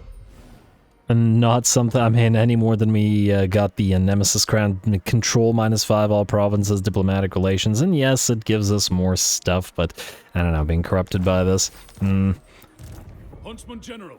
Probably not the most appropriate faction for it. Anyway, Baldric, I'm going to pop you into a camp stand. Since we cannot reach Hildegrad, we will go here, and then we will move to Thessos. I don't know if these guys will try to take Hildegrad. We'll take it from them eventually. How many territories do you actually have, Gorbad? 4. Oh, so he's pretty weak. In fact, that might have been his only army, but it's not like we care about farming his trait because it's atrocious. Anyway, let's see. Recruiters, Ludwig, okay, no, Stefan von Kessel, you're next. First of all, warrior priest and army. Oh, that's gonna cripple the movement range of this army, but what can you do? Can you head out to sea at least? Can you embark? Yes, he can embark. Alrighty, maybe he can fight Dastan Coldeye on the way. His army isn't yet complete, but it's getting there. It's gonna feel very much incomplete until we actually acquire the level 20s on the Witch Hunters, because they need to get the retinues, which is kind of what this army is built around. But we'll get him eventually. Anyway, Stefan von Kessel, that was you. Wolfram Blaze, you're to deliver this steam tank to Elspeth. Boris, you are going to hit Fjordling Village. To strengthen the Empire. More islands. More materials at sea, at least. The possibility thereof. Auto-resolve, and it's gonna hurt the... things in the woods, but doesn't it always occupy. Alrighty, and... Briar's Sheath. Oh. Physical resistance, snipe, stock, woodsman, and unspottable, and another tormentor sword. Oh, we're getting some good stuff. Marcus, you only have the amber bow, so I'm guessing that that's what we should give to you. You already have stock woodsman, but snipe and the other stuff might be the thing to do. Snipe, stock, unspottable, woodsman. Frankly, his melee attack and defense stats aren't too bad. And admittedly, the range damage on him is gonna... range lords are terrible, but anyway. Let's get Sleight of Hand. We'll reset him eventually. I mean, it still feels like it should be given to him. And we could give it to the Hawklanders, but admittedly, it's still not going to be as useful. Also, he does have the Amber Bow, which gives the... Oh, okay, so it doesn't give any particular buffs to his army, which is unfortunate, but again, not a big deal. Anyway, Marcus, you're not moving this turn, right? Yeah, it's next turn. Alright, that's fine. We'll get you soon. And that was Boris, yes. Alright, so Recruiter, no move. Land Admiral, Zintla. Alright, you know what? Recruiter Beckberg. It's time to start recruiting for Zintla. Let us begin the deliverance. Did we give him the deliverance? Well, we should probably still build it either way, but do we give it to you, or... Okay, let's build some land ships, or do we... He's probably going to want some war wagons to provide support as well. Yeah, let's get some war wagons. I'm wondering whether we should give him the Deliverance or the Wonder of the Age. We probably don't need both, as it would just make his army feel a little bit insanely overpowered. Although I guess we could limit the sheer number of those types of units. Like we could do the Deliverance leading 2 steam tanks and the Wonder of the Age leading 2 steam tanks, and then just fill up the rest of the slots with various kinds of war wagons. And obviously the gyrocopters, which are already here, and the engineers that would obviously be needed for the army, which are on mechanical steeds, but still. Maybe like that. I will think about it for the next few turns. It's basically my catchphrase at this point. A builder von Wolfen. Okay, yeah, you know what? Let's move you. First of all, where are you? Okay, you don't need to be in Fort Solace. Let's upgrade this at Stedham. If we go back here, this gives us nothing. All right, so you will proceed briefly here to the Black Pit. Sigmar lightens my steps. And then we will upgrade, I guess, just this, but it's just because it's on the way. Like so. And then you will proceed through this place, wherein we will upgrade this location. And upgrade everything here as well, including, and most importantly, building the two common temples. Like so. Then, I guess you're gonna want to move up here. Alright, so go here. And then all the way to Commendam and Middenheim. It won't be upgrade. Yeah, you know what? I guess I built these before we reached it. Which, now that we have the additional turns of materials at sea... Okay, delete this. It's not needed here. How's the public order in this place? It's probably going to be okay. I'm tempted to upgrade some of these so that we can upgrade the higher tiers by the time the builder gets here, so I think that's what we'll do there. Anyway, you're good as you are for now, sir. Volkmar, you were the next, unless I'm mistaken, and you're headed to the Guardian of the Tarn in order to wipe out this annoying little Skaven faction for good. Like so, auto-resolve, it's probably going to hurt our Tattersouls and our other flagellants, but that's okay. Occupy. And it's a green territory as well. Oh, okay, I was hoping that we could immediately recruit a witch hunter, but alas, not the case, but it's all good. Skaven revealed, and yeah, we got that other little Skaven army down here, which we'll just have to keep an eye on. They are... shouldn't you be suffering attrition? You're dead, aren't you? Yeah, you got 0 settlements remaining. I guess it's because they're raiding. I feel like you shouldn't be immune to no faction remaining attrition, you know? Like, if your faction is destroyed, no settlements remaining, a raiding probably shouldn't make you immune to that. I figure. Maybe. I don't know. Anyway, you. Trenches and into Burning Face Camp. We still got to deal with these guys, and probably we're going to give this entire province to the Cathans, because I'm fine with that. And oh, really? Oh, right. Until we get more stuff in here, this army might not be beloved of the auto-resolve, so we'll just have to deal with it. And you, Curtis, are going to move up here. Oh, actually, speaking of, you will need to be joined by another drill sergeant. Do we have one? Yes, we do. Oh, fantastic. We got a champion here as well, which we could probably pop into another army. I do prefer the drill sergeants because the stand your ground is really useful, but it takes a while to fish for traits, you know. Alright, who was next after all that? We will have to fight that one manually real quick, but it is what it is. Gavin, Volkmar, that was it, right? Alright, I guess let's fight that one manually real quick. And we'll see about our money, and we'll see about maybe doing a little bit more recruiting while we're at it. If only I can remember where exactly that was.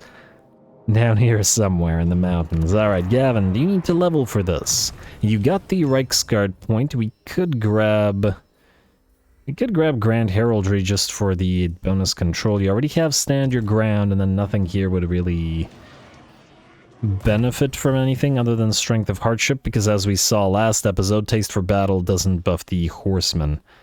Odd as that may be. Seems like nothing buffs them anywhere.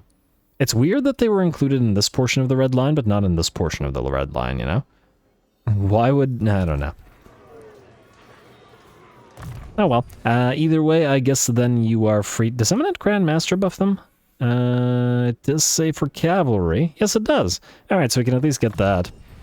It'll buff the speed and the charge of these guys. Oh, actually, just leadership and speed. Well, frankly, they could use the leadership, so why not? Alrighty, now, let's do this manually real quick. Wait, is this a minor settlement?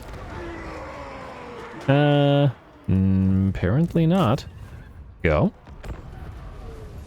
We really need the mage in this army. And the Empire captains, obviously, for the additional,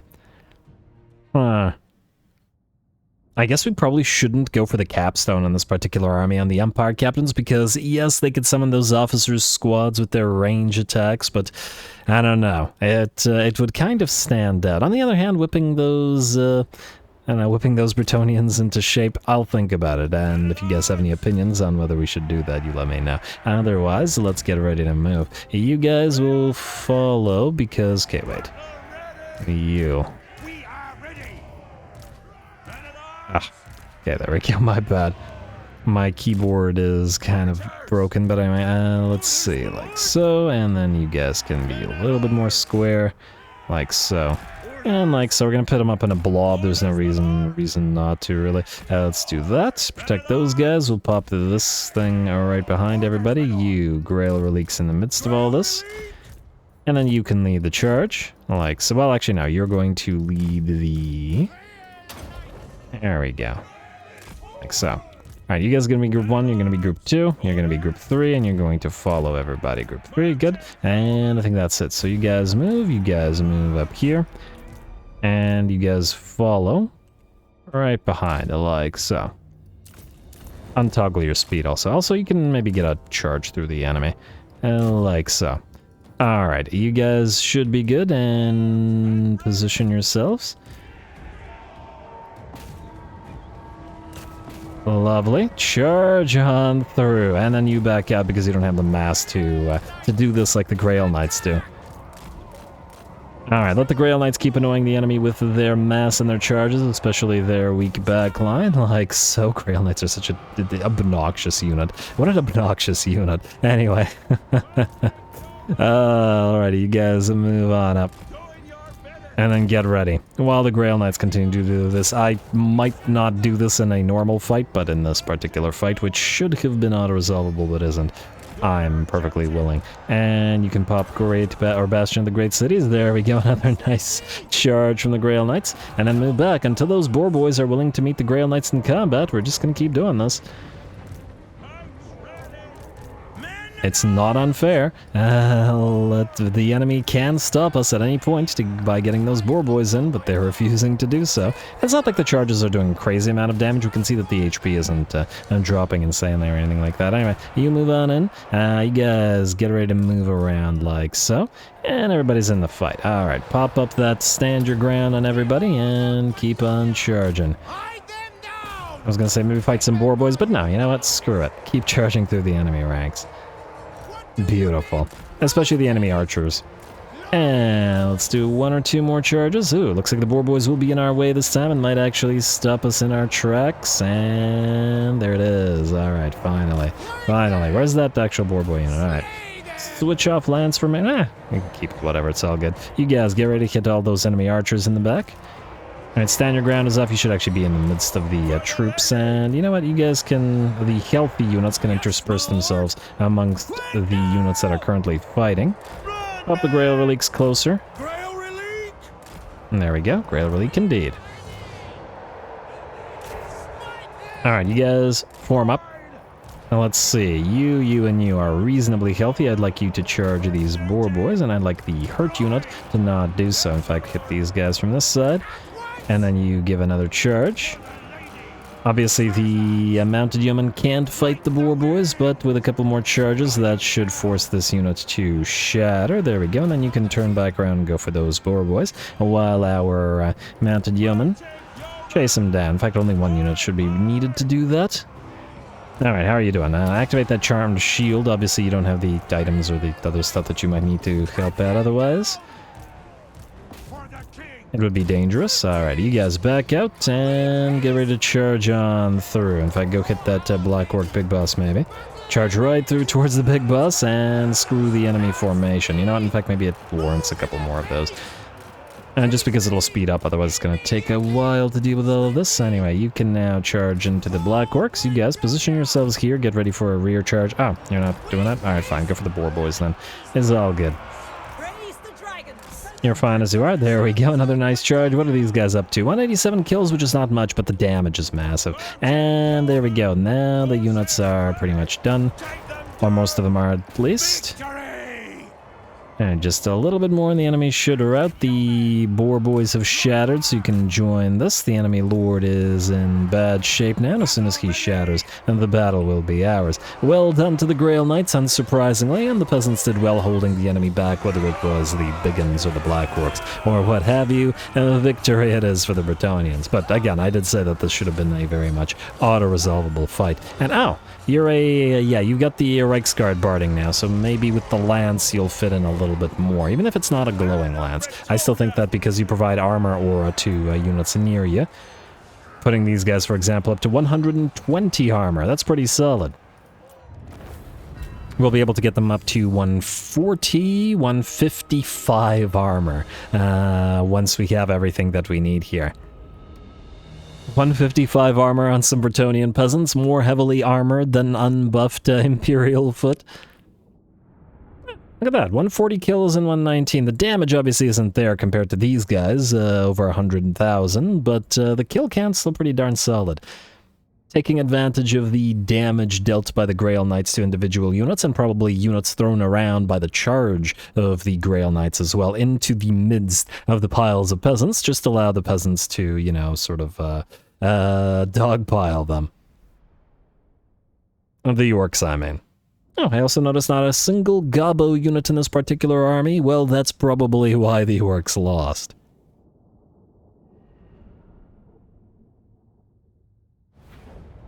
Alright, there we go, and occupy. Lovely. And then don't bother collecting the income, huh? Can you... we never capture them at tier 3, so we can't immediately build a captain here. Although I guess the captains are both on the way, so it doesn't really matter, but nonetheless, assuming that you don't immediately get killed.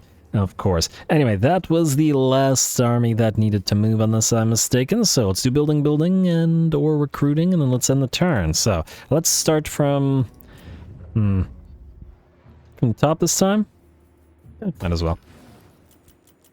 East Nordland, Salzenmund, well, actually, we've got the builder guy coming in here, so he will reduce the cost of that. Brockel, Delbert, I mean, it's only one territory. We probably won't get this guy moving out there. Although, just do it, just build it. It's one building, it doesn't matter. Nuln, you are going to go Toll Gates, you are going to go Engineers Guild Hall, and you're going to get the maxed out Wizard's Tower. Zutzen and Wiedebach, you are going to go for Common Temple, Common Temple, Common Temple. Let's build up that tavern. Alrighty, what do we have next? Ooh, yes, another Grand Temple of Sigmar. Gotta get that Grand Temple of WULFRIK up and running as well. Beckhofen, let's go for... Actually, I think one tavern here would be sufficient. We're probably better off building another Empire Captain location here, a barracks. So we'll do that here, in Heffingen. Although, actually, we're only at +4, but one of these will be constructed at Beckhofen, so that should still be fine. Averheim. Oh, why are you in Festag? Okay, I'm dumb. Let us switch you out for obvious reasons, and then build this next turn. Yeah, alright. I mean, it'll save us 10%. Is it a big enough deal? 640 gold? Maybe it is, maybe it isn't. What do we want to build here as well? Oh, public order building. Yes. Alrighty, fine. Leave it alone for now. Yes to the wood. And you don't need to be here. You don't need to be here. You can be upgraded.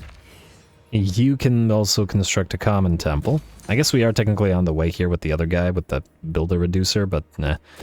I think not a big deal, or not a big enough deal for us to be concerned with it right now. The barracks probably wants to be moved out of this territory, but we'll hold off on it for now. Alright, Tailor's Guild and definitely Foundry. We will build up the tavern and then go for those temples of the minor gods. Common temple, and... Common temple, yes, alright. Those will completely counteract once we have enough of them, all of the public order stuff everywhere. And obviously we'll make us more money on top of that.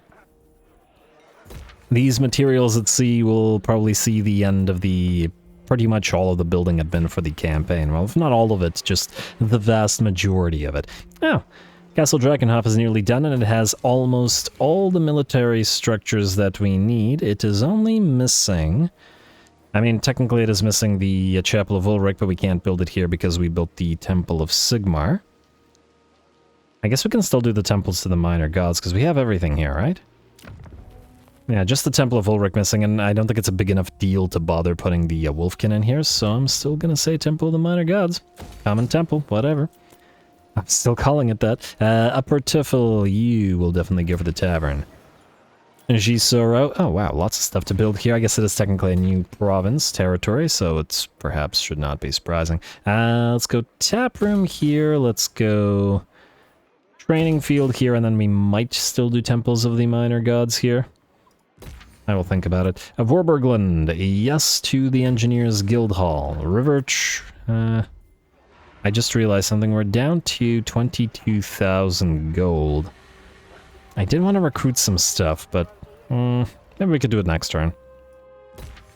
Cattle Ranch, Tailor's Guild. Do we actually have a spare recruiter? Wait, let's just find out. Grandmaster, no, not Grandmaster, Archlector. This guy's rank 10. I could use him to start recruiting. It would be nice to get him to rank 15, but yeah, fine. Let's take Ralph Brandt. Ooh, wait, actually I just had another idea. Wait a moment. You guys, Empire Captains. If we go for knightly orders, we get a recruitment cost reduction by 20, but I think we can only get those by... Wait. Yo. You're a huntsman. I wanted to select an Empire General somewhere. Do you have an Empire General? What are you? You are a General of the Empire, rank 17. I wanted to see what level this unlocks. Is it 12 or is it 15? Because if we have a spare high level... Okay, this guy's level 14, esteemed. Though admittedly he could still be used, because he's the upkeep reduction for Elector count troops. You're also 14, and you have defensive, which is also not so bad. But yeah, nobody's rank 15. Oh, actually, wait, how close are you to 15? Neither of you are that far. Alright, we can try this. Boris. Summon you here. And it is... it is 15. Okay, then we'll do this. We will go for commendation. It's probably not going to be enough to level him, but let's do it anyway. Alright, and did that level him? It did, it did level him, meaning we'll go Military Heritage Knightly Orders. Then we'll go Route Marcher, Leader of Renown for additional recruitment reductions. Then we will go through Drill Instructor... Yes, through Drill Instructor to get Statesman and the additional recruitment reductions. And for now we'll go Iron Disciplinarian, Irrepressible, and we'll head towards Headhunter for the local recruitment rank and stuff. Then we will go for... I don't know, it doesn't really matter. Quartermaster for now. Then you can use an Outrider, if we have a spare one, or not an Outrider, a Militiaman. Where are Militiamen? Militiamen? Wait, we only have 3 still? Good lord. Recruiter... I wish I knew which one was doing stuff. Okay, Arch Recruiter should definitely have on you. Do this. Then we have Call to Arms, which we're going to pop in here. Perform. Then you are going to... There we go. All recruitment is free. And it is time for the Knights Panther. 1, 2, 3, 4, 5, 6. And... Knights Panther. Actually, I didn't really count how many of them we want in here. Oh no. Well, either way, I think we will support them with some war wagons. So that it is just so that it isn't an army that's just nothing but Knights Panther. And as so that we don't copy the other army that does the Pistolier support, so we could do artillery in case this army. Oh, you know what we could do? Where are we? Oh no. I've lost my spot. Okay, yeah. War wagons with mortars. In case this army needs to break into enemy settlements. Then... What does the Emperor bid? Dwarven plate armor would actually work well for you as well. Alrighty, anyway. Yeah, we'll do that. And then we'll go for... Army instantly completes 2 turns. Like so. That puts the next pile of Knights Panther available fairly quick, and then I guess we can build a few more war wagons, at least for now. I'll adjust this as needed. Start with a war wagon here, get a couple of those regular war wagons, and then do a couple more. There we go, and then we'll... This might be too many war wagons. Probably pop a few more Knights Panther in there. Oh yeah, because they'll want some heroes and stuff leading them, but we'll figure it out. The war wagons are free, we can always transfer them to other armies as needed. Anyway, lovely. And it didn't even cost us that much, which is just fantastic. Let's also see what's going on here. Now, you are not recruiting. I wanted this to be the sort of beginnings of the pike and shot army. Alright, you crossbows. I would like you to become handguns now. Save that XP. Lovely. And that's sort of the basis of this army. I think we will need additional halberds, at least one more. Yeah, we'll do at least one more additional halberd. From you. Surprisingly expensive, but it is what it is. You call yourself an arch recruiter. And we'll keep the cannons and maybe a couple of hellblasters. Well, I guess we got a couple of hellblasters coming back, but... well, nonetheless. Build a couple. They're going to be cheap with you anyway. They take 2 turns. Oh, actually they take 1 turn, whatever. Build a couple hellblasters, mostly because without buffs on them, and I don't know what kind of lord is going to lead this army, but a couple hellblasters, a couple cannons, and then the halberds and the pile of handguns should be more than sufficient. Should be a pretty simple army, but it should be pretty fun. Anyway, that's good for now. Let's do the rest of the building, and then we can end the turn and proceed. Gisoro, I didn't finish up with yeah, but there's a reason for that. We're not going to right now. Oh, right. This is where we got stuck. Common Temple, I guess? Go for it. All right. This place can have a city. It's expensive, though. And you know what? This guy can reduce it, so we'll wait for the turn. This is... oh, it's all the way in the south. Alright, that's fine. Build up the town. We could do the public order, max it out here, but we might delete that later. Yeah, alright, fine. Upgrade... oh, wow, this is not worth our time right now. Yeah, ignore it. You. Another common temple. And, yeah, okay, that doesn't allow us to go through the full list, unfortunately, but it's not bad. And this place... probably still worth to build a common temple here. I was wondering whether the adjacency bonus would be not worth our time here, but it looks like it is. Anyway, there we go. With that, we can end the turn and proceed. Just so on a double check. Got 2 turns until unify, 1 turn until requisition, and the state troops become available again. We could upgrade the population surplus, which is actually an interesting thought here, because...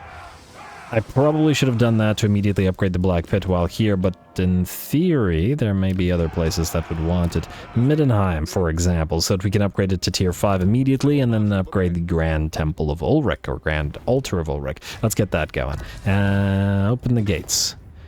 To Middenheim. Lovely.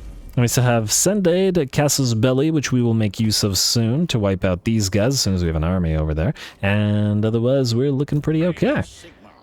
Beautiful. Alright, now we can end the turn.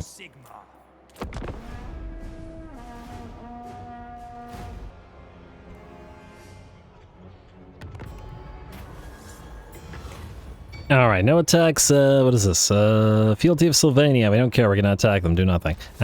Supervisor, ally mission aborted, why? Who died? Somebody died, I guess. Ah, Scarbrand's still there, good. Ambusher discovered Scrag, enemy killed in battle, Clan Grutning destroyed, Dawnstone for Marius, which we will turn into something hopefully useful. And Steam Tank for Recruiter Beckberg, no.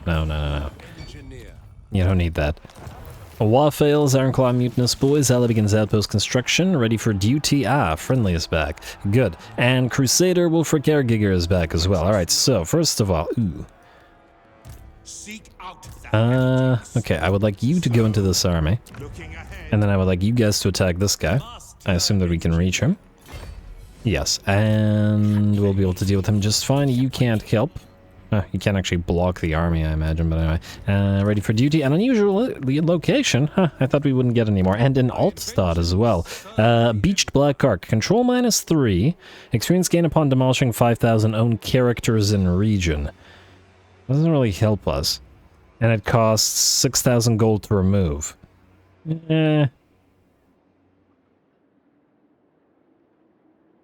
I wonder if we can use the Black Ark for our own purposes, but anyway. Imperial Black Ark, that might be interesting. Let's start from the top, as usual. Now, Karl. Oh, what the heck is this? Did these guys get revived? Or was it a rebellion that took the settlement from them? Well, either way, Black Gulch, I take it, is the home of these Skaven, and they are on the way to hunt these guys down. Where did Throggy go? I don't see him anymore, so I assume that he's moved back up here, which is fine by me. Alright, Karl, you're moving to the Golden Monolith then, and it looks like you're going to suffer attrition while you do, so let's pop you into a camp stance. Go here, and we'll grab the Golden Monolith. Wipe them out. I see that Boris's main stack has taken damage. Ooh, I really want some Frostworms for us as well. Ooh, actually, speaking of, let's see if we got any missions from anybody. Great Orthodoxy and Urson Revivalists nearly maxed out. Alright, let's see what kind of Kislevite units we've got here. Alright, Kislevites. Elmir von Raukov, let's maybe do Kislev combined with Ostland. So, Urson Revival. Oh, I never built the... Oh, whoops. I built it for the Ice Court. I meant to build it for the other guys. Oh, well. Well, these guys are at 56, which isn't too bad, but could be better. And these guys don't have access to much of anything that's good, eh? I imagine... Oh, wow. Erengrad is still at tier 2. What are you doing? Alright. Please tell me that they have something that gives them some decent military stuff. Somewhere. Zoishenk has Streltsy available and things in the woods, but yeah, we've already seen those. Similar here. Oh man, I wanted some Griffin Legion. But they look so good. That barding is just fantastic. We do have light war sleds available out of this one. Alright, where is your outpost? I guess we'll spend the 4K right now on it. And you, oh right, I remember why we didn't build this, because I couldn't figure out where to build it, in the sense that I was worried that they would get killed. Shaman Darek is reasonably safe, I guess, at least it will be once this is all gone. I'm almost tempted to say that Ulfenic will be safer. Wait, isn't there a tier 5 somewhere here? Yeah, once we give this place, it'll be pretty good.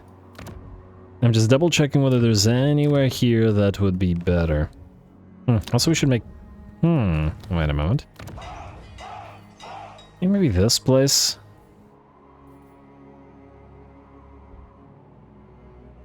It's gonna take a while, though. You know what? Ulfenic is not safe enough. Fine. We'll do Shaman Darek, then. Whatever. We'll just upgrade it to tier 3 and it'll solve the issue anyway. And then you're kind of in the same position. I'm a little bit worried about you actually losing all your territory, so that's a danger. But anyway, let's construct the outpost here. Jade Court, you are still alive. I was actually thinking you'd die. But it looks like you might lose this place, which is why we didn't build the outpost last time. Cult of Sotek, we don't need to waste our money on you as yet. Karazkarek is good. Angrand is getting there. And Grimpig does give us the availability of Iron Drake, so yes. And definitely you. Similarly, let's do the Ancestral Throng at Kraka Ornsmatek, because it is their capital. Help out with a little bit of extra garrison units, I guess. Karak Vrag, yeah, go for it. Might as well build whatever ones we would like right now. Darklands Bandits we have. Agents of the Moon are unfortunately not super useful, but they do have Sky Lanterns and War Drum access, so yes. Alright. Anybody else approaching 100? Order of Lore Masters, they still suck, so we're going to keep ignoring them. And the rest of these guys don't have enough allegiance. Alright. Give it a turn or so, and then we'll do the buildings, or get some recruitment going. Also, I just want to double check. Karakangasar for Kurtzhafen, still not happening? Still not happening. Alright, fine. Annoying though it may be. We'll pick it up. Don't you worry. We'll get it. Also, these places, in theory, need to be upgraded to get us more military structures in order to trade them off. Alrighty, back to going from the top. Dolph, go find some more orcs or what, or undead, whatever, anything and everything. Go here. Gavin von Wolfen, you will continue annoying Grimgor. I guess we'll take Deaddraw Gap. I really didn't want to go too far down here because this will give a chance for Grimgor to revive here in his main territories, but it is what it is. Go after Durak Stoneheart, auto-resolve. Lightning Strike, why would we need this here? I guess this is always an option, isn't it? Alright, do that. Probably should have taken the money, but I wanted to make sure that we are healthy for this attack. And yeah, oh wow, I wonder if these guys will attempt to attack us immediately. We'll find out, I guess. Occupy. I'd be sacking all of these territories, but they're not worth anything. And oh, this was the only Grimgor territory appearing. Yeah, like I said, it's orcs far as the eye can see. Orcs, orcs, orcs, orcs. Orcs. You know the song. You know the words. Anyway, here we go. Yeah, lots of orcs is what I'm getting at, but that's life. Jurgen, you're going to proceed to Doomkeep, which should also be auto-resolvable, I imagine, as long as there isn't a full stack nearby. And looks good to me. Wow, that really shouldn't have been damaging as much as it is, but, well, I guess we're used to it at this point. Another Scroll of Aramar, which we can hopefully turn into something useful. And we got these mountains. Lovely. Alright, who is up next? Governor's Fine, Waldemar. You were going to go after this army, which it looks like you cannot catch. You can go into Barley Motte, but, I feel like we'll encamp instead. Let the Bretonnians have it, it doesn't really matter. And see how these guys react to this. Once again, I'm perfectly willing to let them attack us with all of their forces. You, Theodoric, are going to move towards Myrmidons, which the enemy will probably sally out of in order to attack us. Go out to sea. And then land here. Oh, maybe they'll even attack you here. Probably could have grabbed that mysterious island, but it's too late. What's done is done. And then channel, I guess. You do have a mage, and oh, you're rank 50 now. I was thinking about possibly resetting you, but I haven't decided yet. Either way, we'll want to get at least Deadly Onslaught, so let's do that. Once again, I don't like the fact that he has Leader of Men and Statesman, because it's not useful for this army whatsoever. As soon as this army gets a break, essentially, then we can reset him. Anyway, Mark of Hish and Sigmar's Ward. For obvious reasons, let's also grab Onslaught, and we might as well move towards Potent, so go for, I don't know, spell cooldown reduction, maybe? You're pretty point hungry, so it looks like you won't be able to get everything. Anyway. Elspeth, you knocked out those rats. I guess you can now knock out these rats, the rebels. And move down here. It's going to be a bit until we get the tank delivery, but we're getting there. Alrighty, auto-resolve. Hopefully Elspeth can run into Scarsnake and have a proper little showdown somewhere here. Enemy killed in battle, mechanical steed, armor, silver, steel. Nice if we get another amber wizard to switch to regular stance and then grab troll zags. Auto-resolve. And I just realized there's a minor issue anyway. Auto-resolve this, quick save and auto-resolve this in case the war wagon issue. Yep, they're okay this time. Yeah, and I just realized why we can take territories belonging to these orcs. There are Skaven here as well. And I wonder how much of this is Rictus and how much of this is another faction. Oh, that's going to be annoying. Please tell me we can give troll zags to these guys. We cannot. Oh, that's going to be extraordinarily irritating. Basically, we'd have to give them Vitrol in order to give them this. Ugh. There's got to be an easier way. I guess we could go like this down here. Alright, fine. That means Elspeth, you're going to head to Skullreach Cavern and these guys, and then link up I really wish there was an easier way to transfer settlements. But what can you do? Not a big deal at the end of the day. Emil von Corden and your lovely demigriffs. You are going to... We could move through Chateau Levar. I did want to go up here and fight the undead a little bit, which might be interesting as well. Then there's the Skaven. You guys wouldn't be wanting to fight some rats, would ya? There's plenty to go around. And then there's these Skaven as well. But we should probably knock out these guys, because they're closer to the Empire. Again, that whole buffer state thing that we're doing. You, keep delivering. You, go down here, maybe you'll fight some rats. See how their mechanicals work against the spirit of man. Alrighty, who's up next? Okay, that was completely out of order, so I'm not sure now. Alrighty, that was Emil von Corden. Yes, alright, so Leopold... You're waiting for the recruitment. You, recruiter, are not recruiting. Marius! Alright, so, I would like you to do two things. First of all, head to Mount Gunbad. You're going to swap some units. And you're going to go up this way to deal with these orcs, yes. And then possibly loop around to Grimgor. I would like to see whether the Ironskins are still alive. They are. We can build another regular Ogre Bull, which is the only option since Goldtooth doesn't want to be friends. In fact, let's talk to Goldtooth. Quick deal. I really don't understand why he so badly does not want to be a defensive ally with us. Oh, Qatar are ready to trade, and so are Pig Barter. Yeah, alright, let's do that. Assuming they don't get wiped out, but who knows. Like so. And they're friends with Goldtooth, who is reasonably friendly with us, but still hasn't wanted to do that defensive alliance, which I'd really like additional Ogre units. Ignore the Qatar thing for now. Although, minus 2.5, wait a moment. We actually can do this. And a trade agreement, and the non-aggression pact, and then give us money. Enjoy. Lovely.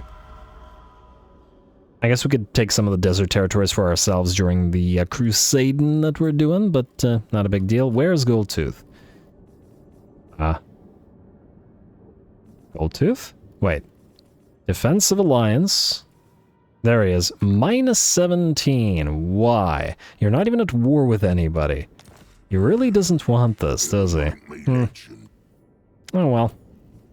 With only the one ogre faction, at least we have the... well, only one friendly ogre faction. At least we have the ability to build our own ogres. Fine, we'll build our own ogres, etc. Anyway, what we'll then do is Marius... You will pick up some of these units. 1, 2... Okay, let's figure this out. Also need more room for ogres. Always need more room for ogres. War wagons and mortars. I don't dislike the idea of the mortars in here. We don't need the hell... Well, it's not so much that we don't need them, it's just that we won't have room for them. Put a couple more mortars in here. And we'll replace those with Sutzen's guns. And then, yeah, you know what? We're gonna have to lose the halberds. Do we keep the war wagons to get more points for crossbows, or do we replace them with Stir River Patrol? Just to get some elite crossbows in here. We could also replace the Huntsmen since they're anti-large and are liable to hurt the ogres a little bit more, so we'll do this for now. There we go. And yeah, frankly, the war wagons, we won't have room for them either in this particular army, so you can take those guys as well. Alright, there we go, Leitdorf. Minus the fact that they are very good in this particular army, we'll just see if we can't do without. We will have you talk to the Ironskins, hopefully before they die, grab another Ogre Bull unit, and then I guess we will get you a couple more Grand Cauldron regulars as well. And hopefully we can get one more afterwards. I really wanted one with dual weapons, but... actually, wait, we won't have room, will it? Yeah, you know what, just get a couple of more Grand Cauldron regulars instead. Not now, because I don't want to waste the money. And then we'll get the Sutzen's guns, a couple Stir River Patrol, another Empire Captain, and we'll be good. The maybe one engineer to buff up the crossbows. In fact, can we build engineers here? Yes, we can. Elusive Tactician, yes. Okay, yes, absolute yes. You can have... Field Researcher, I guess? Melee defense, weapon strength. I mean, who else would be better with the ogres? Frankly, I don't care for the range reduction, but why not? Alright, you can buff the crossbows. We can't upgrade these back to crossbows, can we? Yeah, frankly, I guess in some ways they're better than crossbows because they have that vigorous, which crossbows don't, but we'll deal with it. Let's double check Empire Captains, how we can't build them here. We can build those elusive tacticians, though, and there are several armies that were wanting them. Boris wanted them, von Kessel wanted them. Who do you have again? Oh, this guy's level 27 now. I hesitate to let him go at such a high level. You are rank 6, however, so we're probably free to build one here. We can't build one on where we're here, can we? No. I was hoping to essentially preemptively deploy, but whatever. All good. You can get a elusive tactician here, and you can follow von Kessel, wherein we'll replace this particular warrior priest. Alrighty, I'm very happy about that. At least the Knights of the Everlasting Light will have devastating flanker. They're going to need it in this particular army. Ooh, speaking of von Kessel, I believe we have a debut for you, sir. Alright, I don't think that this is in order, but nonetheless, we're going to do it. Let's see what points we can apply. Now, you do have great swords. Oh man, you have a really big mishmash of stuff, but anyway, I guess we'll do the great swords with honest steel. Unfortunately, it's Emperor's Finest for the Sigmarite disciples. You know what, let's do 2 points in Emperor's Finest as well. I think we'll get a third disciple in here as well. You guys. 2 of you have asp bows, just to double check, and then the 2 of you have banishment. Right, good. Let's do spell work. Oh, I should have done these. Okay, well, that's my bad. Costs of spells into, I'm gonna say miscast chance reduction, and then these 2. Good. Star Student, obviously Light Scholar for more cost reduction, a little bit of extra armor, and then Shining Resilience gives you that aura of protection, similar to the Luminarchs. Position you all sort of across the line so that you can have everything. You're going to max out Shem's Burning Gaze because we need the ability to do some kinds of damage. I believe Light of Battle is a lot better in SFO than it is in other, than it is in vanilla. Spell Resistance 50, Immunity to Contact Effects, which is pretty strong and unbreakable. It becomes a rather strong spell. 45-second duration. So Fuzz Protection, I think Exorcism is decently better as well. Exorcism, I was tempted to get all of these at rank 2. There we go. Just the ability to overcast them. And then we will do the Earthing because we don't want to be miscasting so much. You, sir. Only for this battle, grab Impassioned. Witch Hunters. Obviously, we go on Grim Resolve and Accusation. I don't... Wonder whether we want to move towards Extra Powder first or one of these things. Now, speaking of these things, we could go through Templar. It would mean these guys would do a lot less damage and wouldn't have snipe, as in armor-piercing missile damage. This is a significant buff to it. However, the entire army getting a vigor loss reduction minus 20% against all Chaos, Norska demons, and greenskins is pretty good, considering we're sending them up north. So I think that's what we'll do. I don't dislike the idea. Arcane Safeguards? Yeah, it's pretty solid. You know what, let's get them all their stats.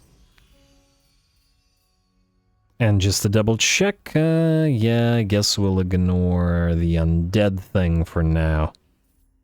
Bloody Blade. Alright, well, it's easy then to know what we're doing. Just repeat the same thing for this guy, and then into Bloody Blade, and then the same thing with you, sir. Strict Obedience, Templar, Accusation, Grim Resolve, Safeguards, Mark of Hish, Mark of Sigmar, Bloody Blade, and start moving through Elusive. And you can go Witch Hunter as well. Strict Obedience, Templar, Accusation, Grim Resolve. Bloody Blade, Elusive, and we're good. Beautiful. Alright, this should be a really fun fight. We're damaged, and we have... I wish I could see what's in his army, but anyway, we're gonna do it anyway, so it doesn't matter what's in his army. I guess declare war. Ridiculous. Well, let's see what you've got, Dastan. He's got some good stuff. 64-64 on those Blackguard and Agaron. Let's see how we fare. Pyrrhic victory, that's what I like to see. Von Kessel, you are a legend. The level 14 will mean that the enemy has a significantly higher level than you, but we'll see what you can do. Go.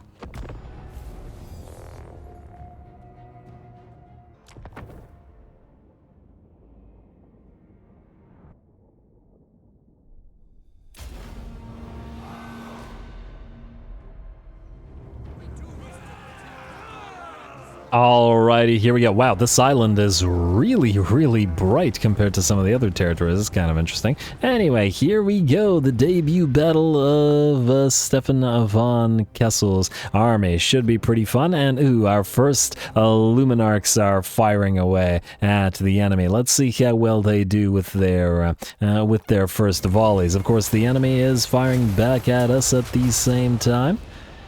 Alright, we got about quarter HP damage to the unit of, well, barely, well, about 10% damage to the Charybdis, which is not enough, and a quarter to the Feral Manticore. Unfortunately, the enemy artillery will target us, and both of the Luminarchs get a fair bit of damage on them, so we're going to have to back them off. The enemy Doomfire Warlocks are also going to move on in, so that means Doom Bolts directly into our Great Swords, which is a fair bit of damage to them, and they need all that HP to face off against those enemy units of Blackguard of Nagaron. There's that second Doom Bolt from another Doomfire Warlock unit.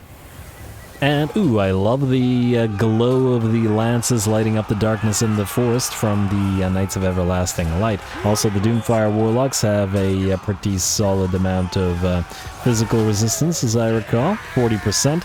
But alas for them, the Knights of the Everlasting Light are magical damage, and they will tear those fragile Warlocks to shreds. The enemy main line has arrived, and that includes the enemy Manticores and Charybdis. The Charybdis is going after our Warrior Priest, while the Manticores attempt to go after our Witch Hunters. Unfortunately for it, with 4 Witch Hunters available to us, they should be able to dish out fairly heavy damage to those Manticores, and we're certainly not going to let them get away as we activate that Net of Amantok and bring those Luminarchs out of hiding such that they can start firing away at them. Shem's Burning Gaze comes in from our Pegasus riding Light Mage.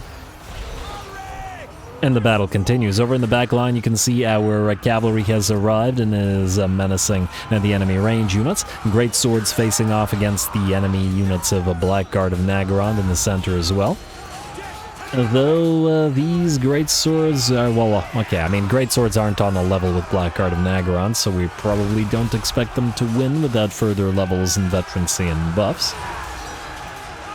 But they should be able to deal decent bits of damage to the enemy.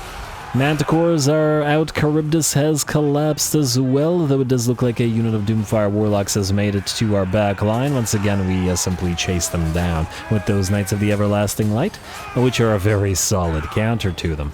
Another blast from that... oh, the Charybdis has not fallen. That was in Manticore Corpse. Alright. Another blast from the Luminarch of Hysh.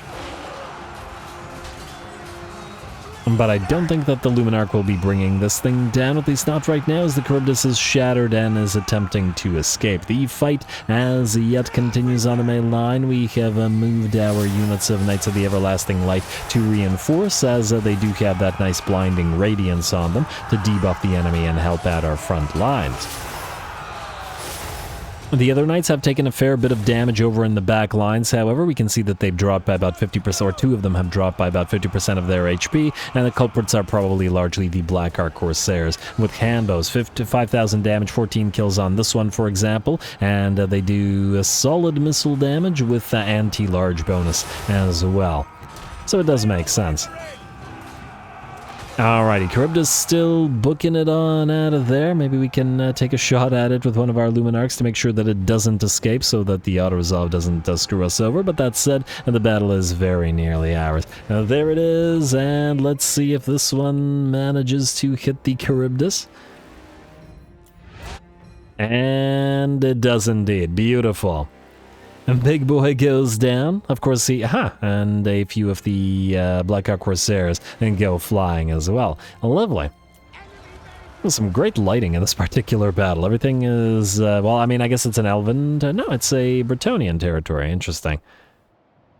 Alright, well, Elven or Bretonnian doesn't matter over much. It's going very much in our favor at this point. Dastan is, well, he's still pretty healthy, but the rest of his army, not so much. Just gonna have to make sure we ride or march everyone towards the enemy's range line now. Stop them all from firing. Charges from the Knights of the Everlasting Light, obviously not nearly as devastating as we've seen from Demigryphs or Grail Knights or even Reiksguard with the massive charge bonus that they have. But once again, between magical damage and the blinding radiance aura, these guys are actually a pretty solid knightly unit. They certainly have their uses. Alright, and with that, it looks like Dastan Koldai has been defeated and the battle is ours.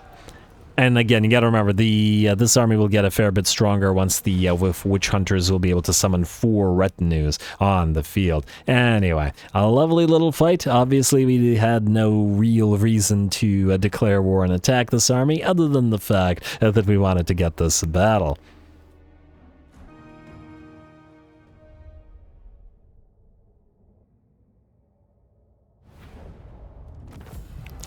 Alrighty, there we go. A very nice debut battle for Von Kessel. I really enjoyed that one. The poor Luminarchs were being immediately targeted by those Reaper bolt throwers, though, so they couldn't quite contribute nearly as much as we probably would have liked them to. But it is what it is. All good. Otherwise, the Great Swords fought with those Blackguard of Nagaron for a fairly long time. The Witch Hunters did fairly okay, actually killing off 2 of the enemy Feral Manticores and helping out against the Charybdis. Of course, this is, I guess, our Knights of the Everlasting Light army, slash, I guess, the, well, yeah, I mean, it's as close to the Knights of the Everlasting Light army as we're going to have it, but besides, it's an Ostermark army anyway. Anyway, they all did well is what I'm getting at. These guys don't have names, do they?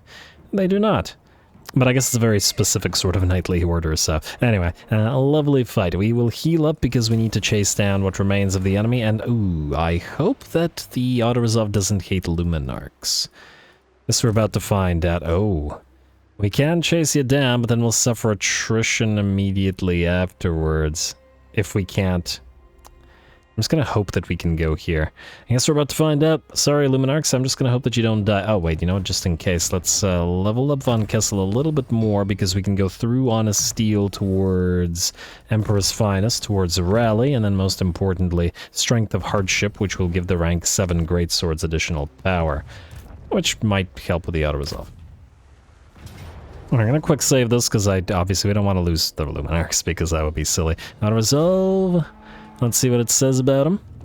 It didn't hurt them. It did hurt the Warrior Priest, though. Go figure. Alright. Alright, now are we able to... Yes, we are able to. Good.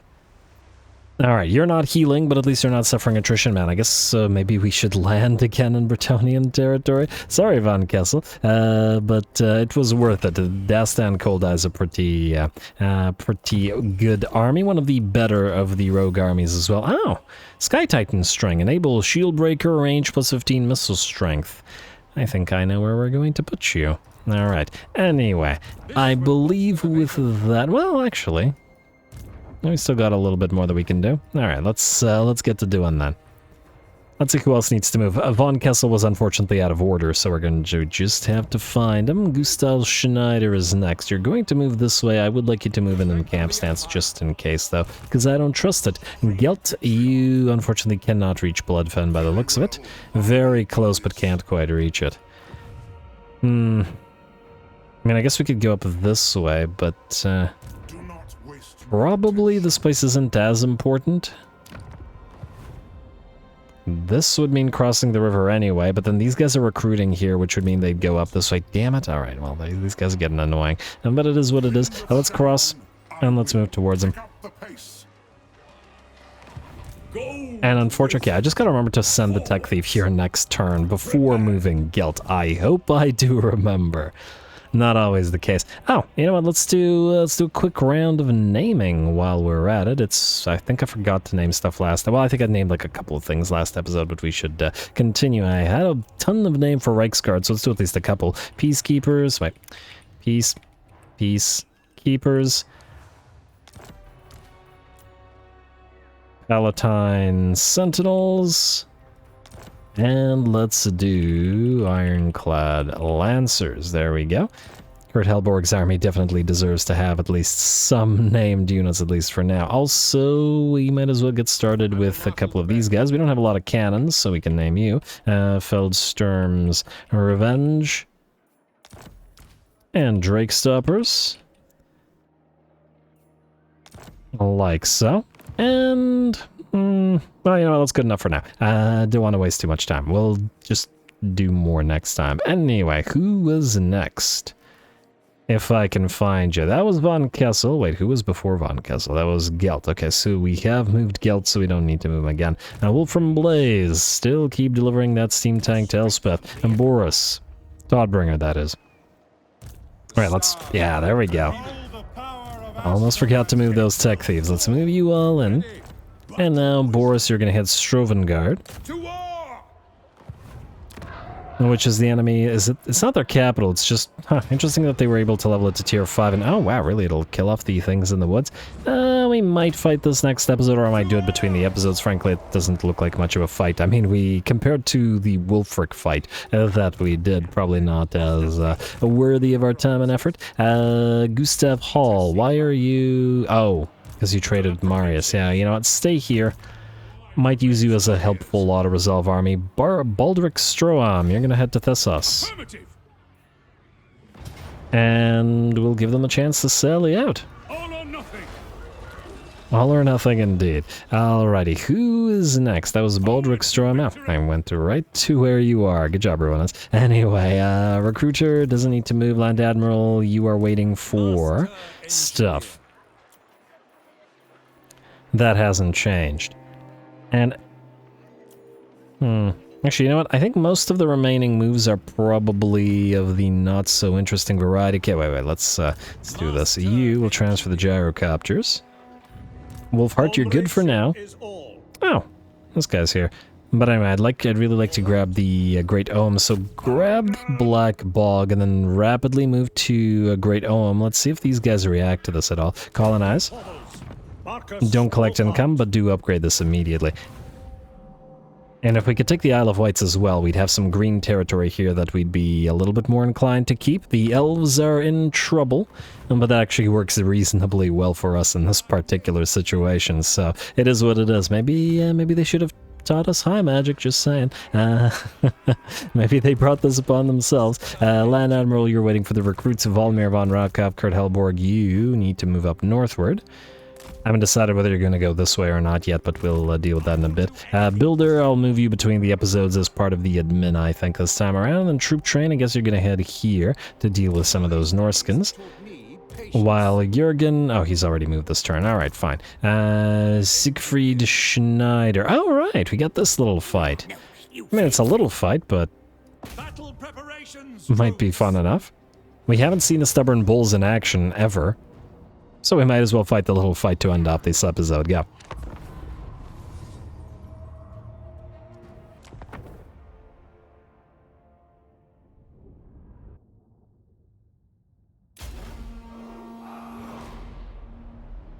You are all consummate warriors of the Empire.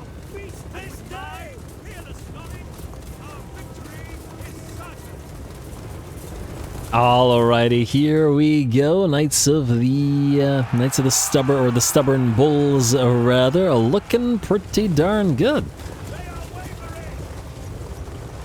Very nice, sort of classic knightly look. Nothing crazy, magical, or fancy about them, but, well, all you need is that big old greatsword. Great thing about these guys is the armor-piercing damage that they have compared to the other Empire Knight variants. And they also do have that stubborn trait, which means that if they lose a quarter of their HP, they suddenly get a pretty big increase of 20% physical resistance. Anyway, obviously this is a rather small fight, but some of these small fights can be pretty fun. And the Stubborn Bulls, I feel, have been waiting around long enough. They really wanted to get in some combat here. Some of them won't survive it, of course, i.e. those that get hit by that Warp Lightning.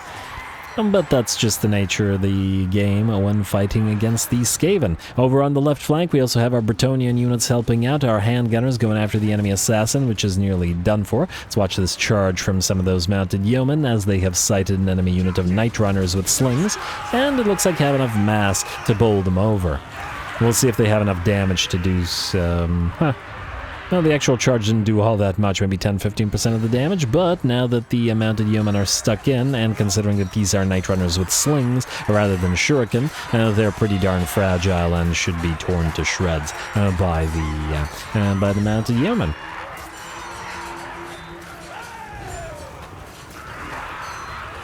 Alright, lovely. Out here we do have a unit of Death Runners, however, which is starting to do a lot of damage to one of the units of Wardens of the West. We're going to try to get them out of there, but I do feel like the Death Runners will probably tear them to shreds. Going to move our handgunners in to try to support them there. Otherwise, the Stubborn Bulls still doing pretty good. In fact, without any further support other than the Lord with his grenade launcher, these guys have nearly cleared out this point of the choke point. And keep in mind that they've been in the fight this entire time, as in they have been not cycle charging.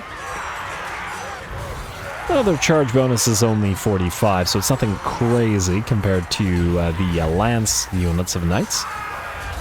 But it is still a unit of Cav that's been essentially in a brawl in a melee for nearly 3 minutes now, which is pretty solid.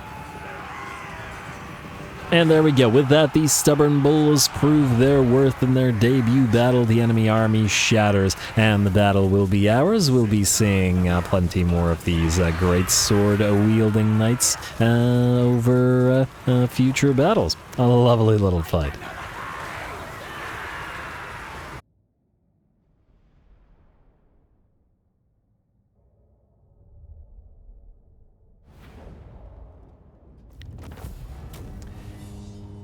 Alright, we got an armor of meteoric iron out of that. Pretty darn nice. 10 ward save, 3-5 armor, solid. And also great job to the Stubborn Bulls. Their debut saw them very much victorious against the piles of Skaven that they charged through, with a little bit of support help from Siegfried, who was, firing away with his grenade launcher. Very nice. I guess we'll heal up so that we can... Oh.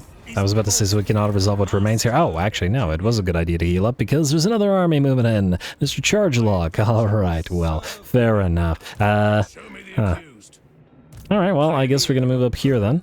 And we'll see if Chargelock attacks us. I guess an Empire and Camp stance then, rather than the Trenches stance. We'll pop you in here as well to help out. Alright, and you can hold on to that for now.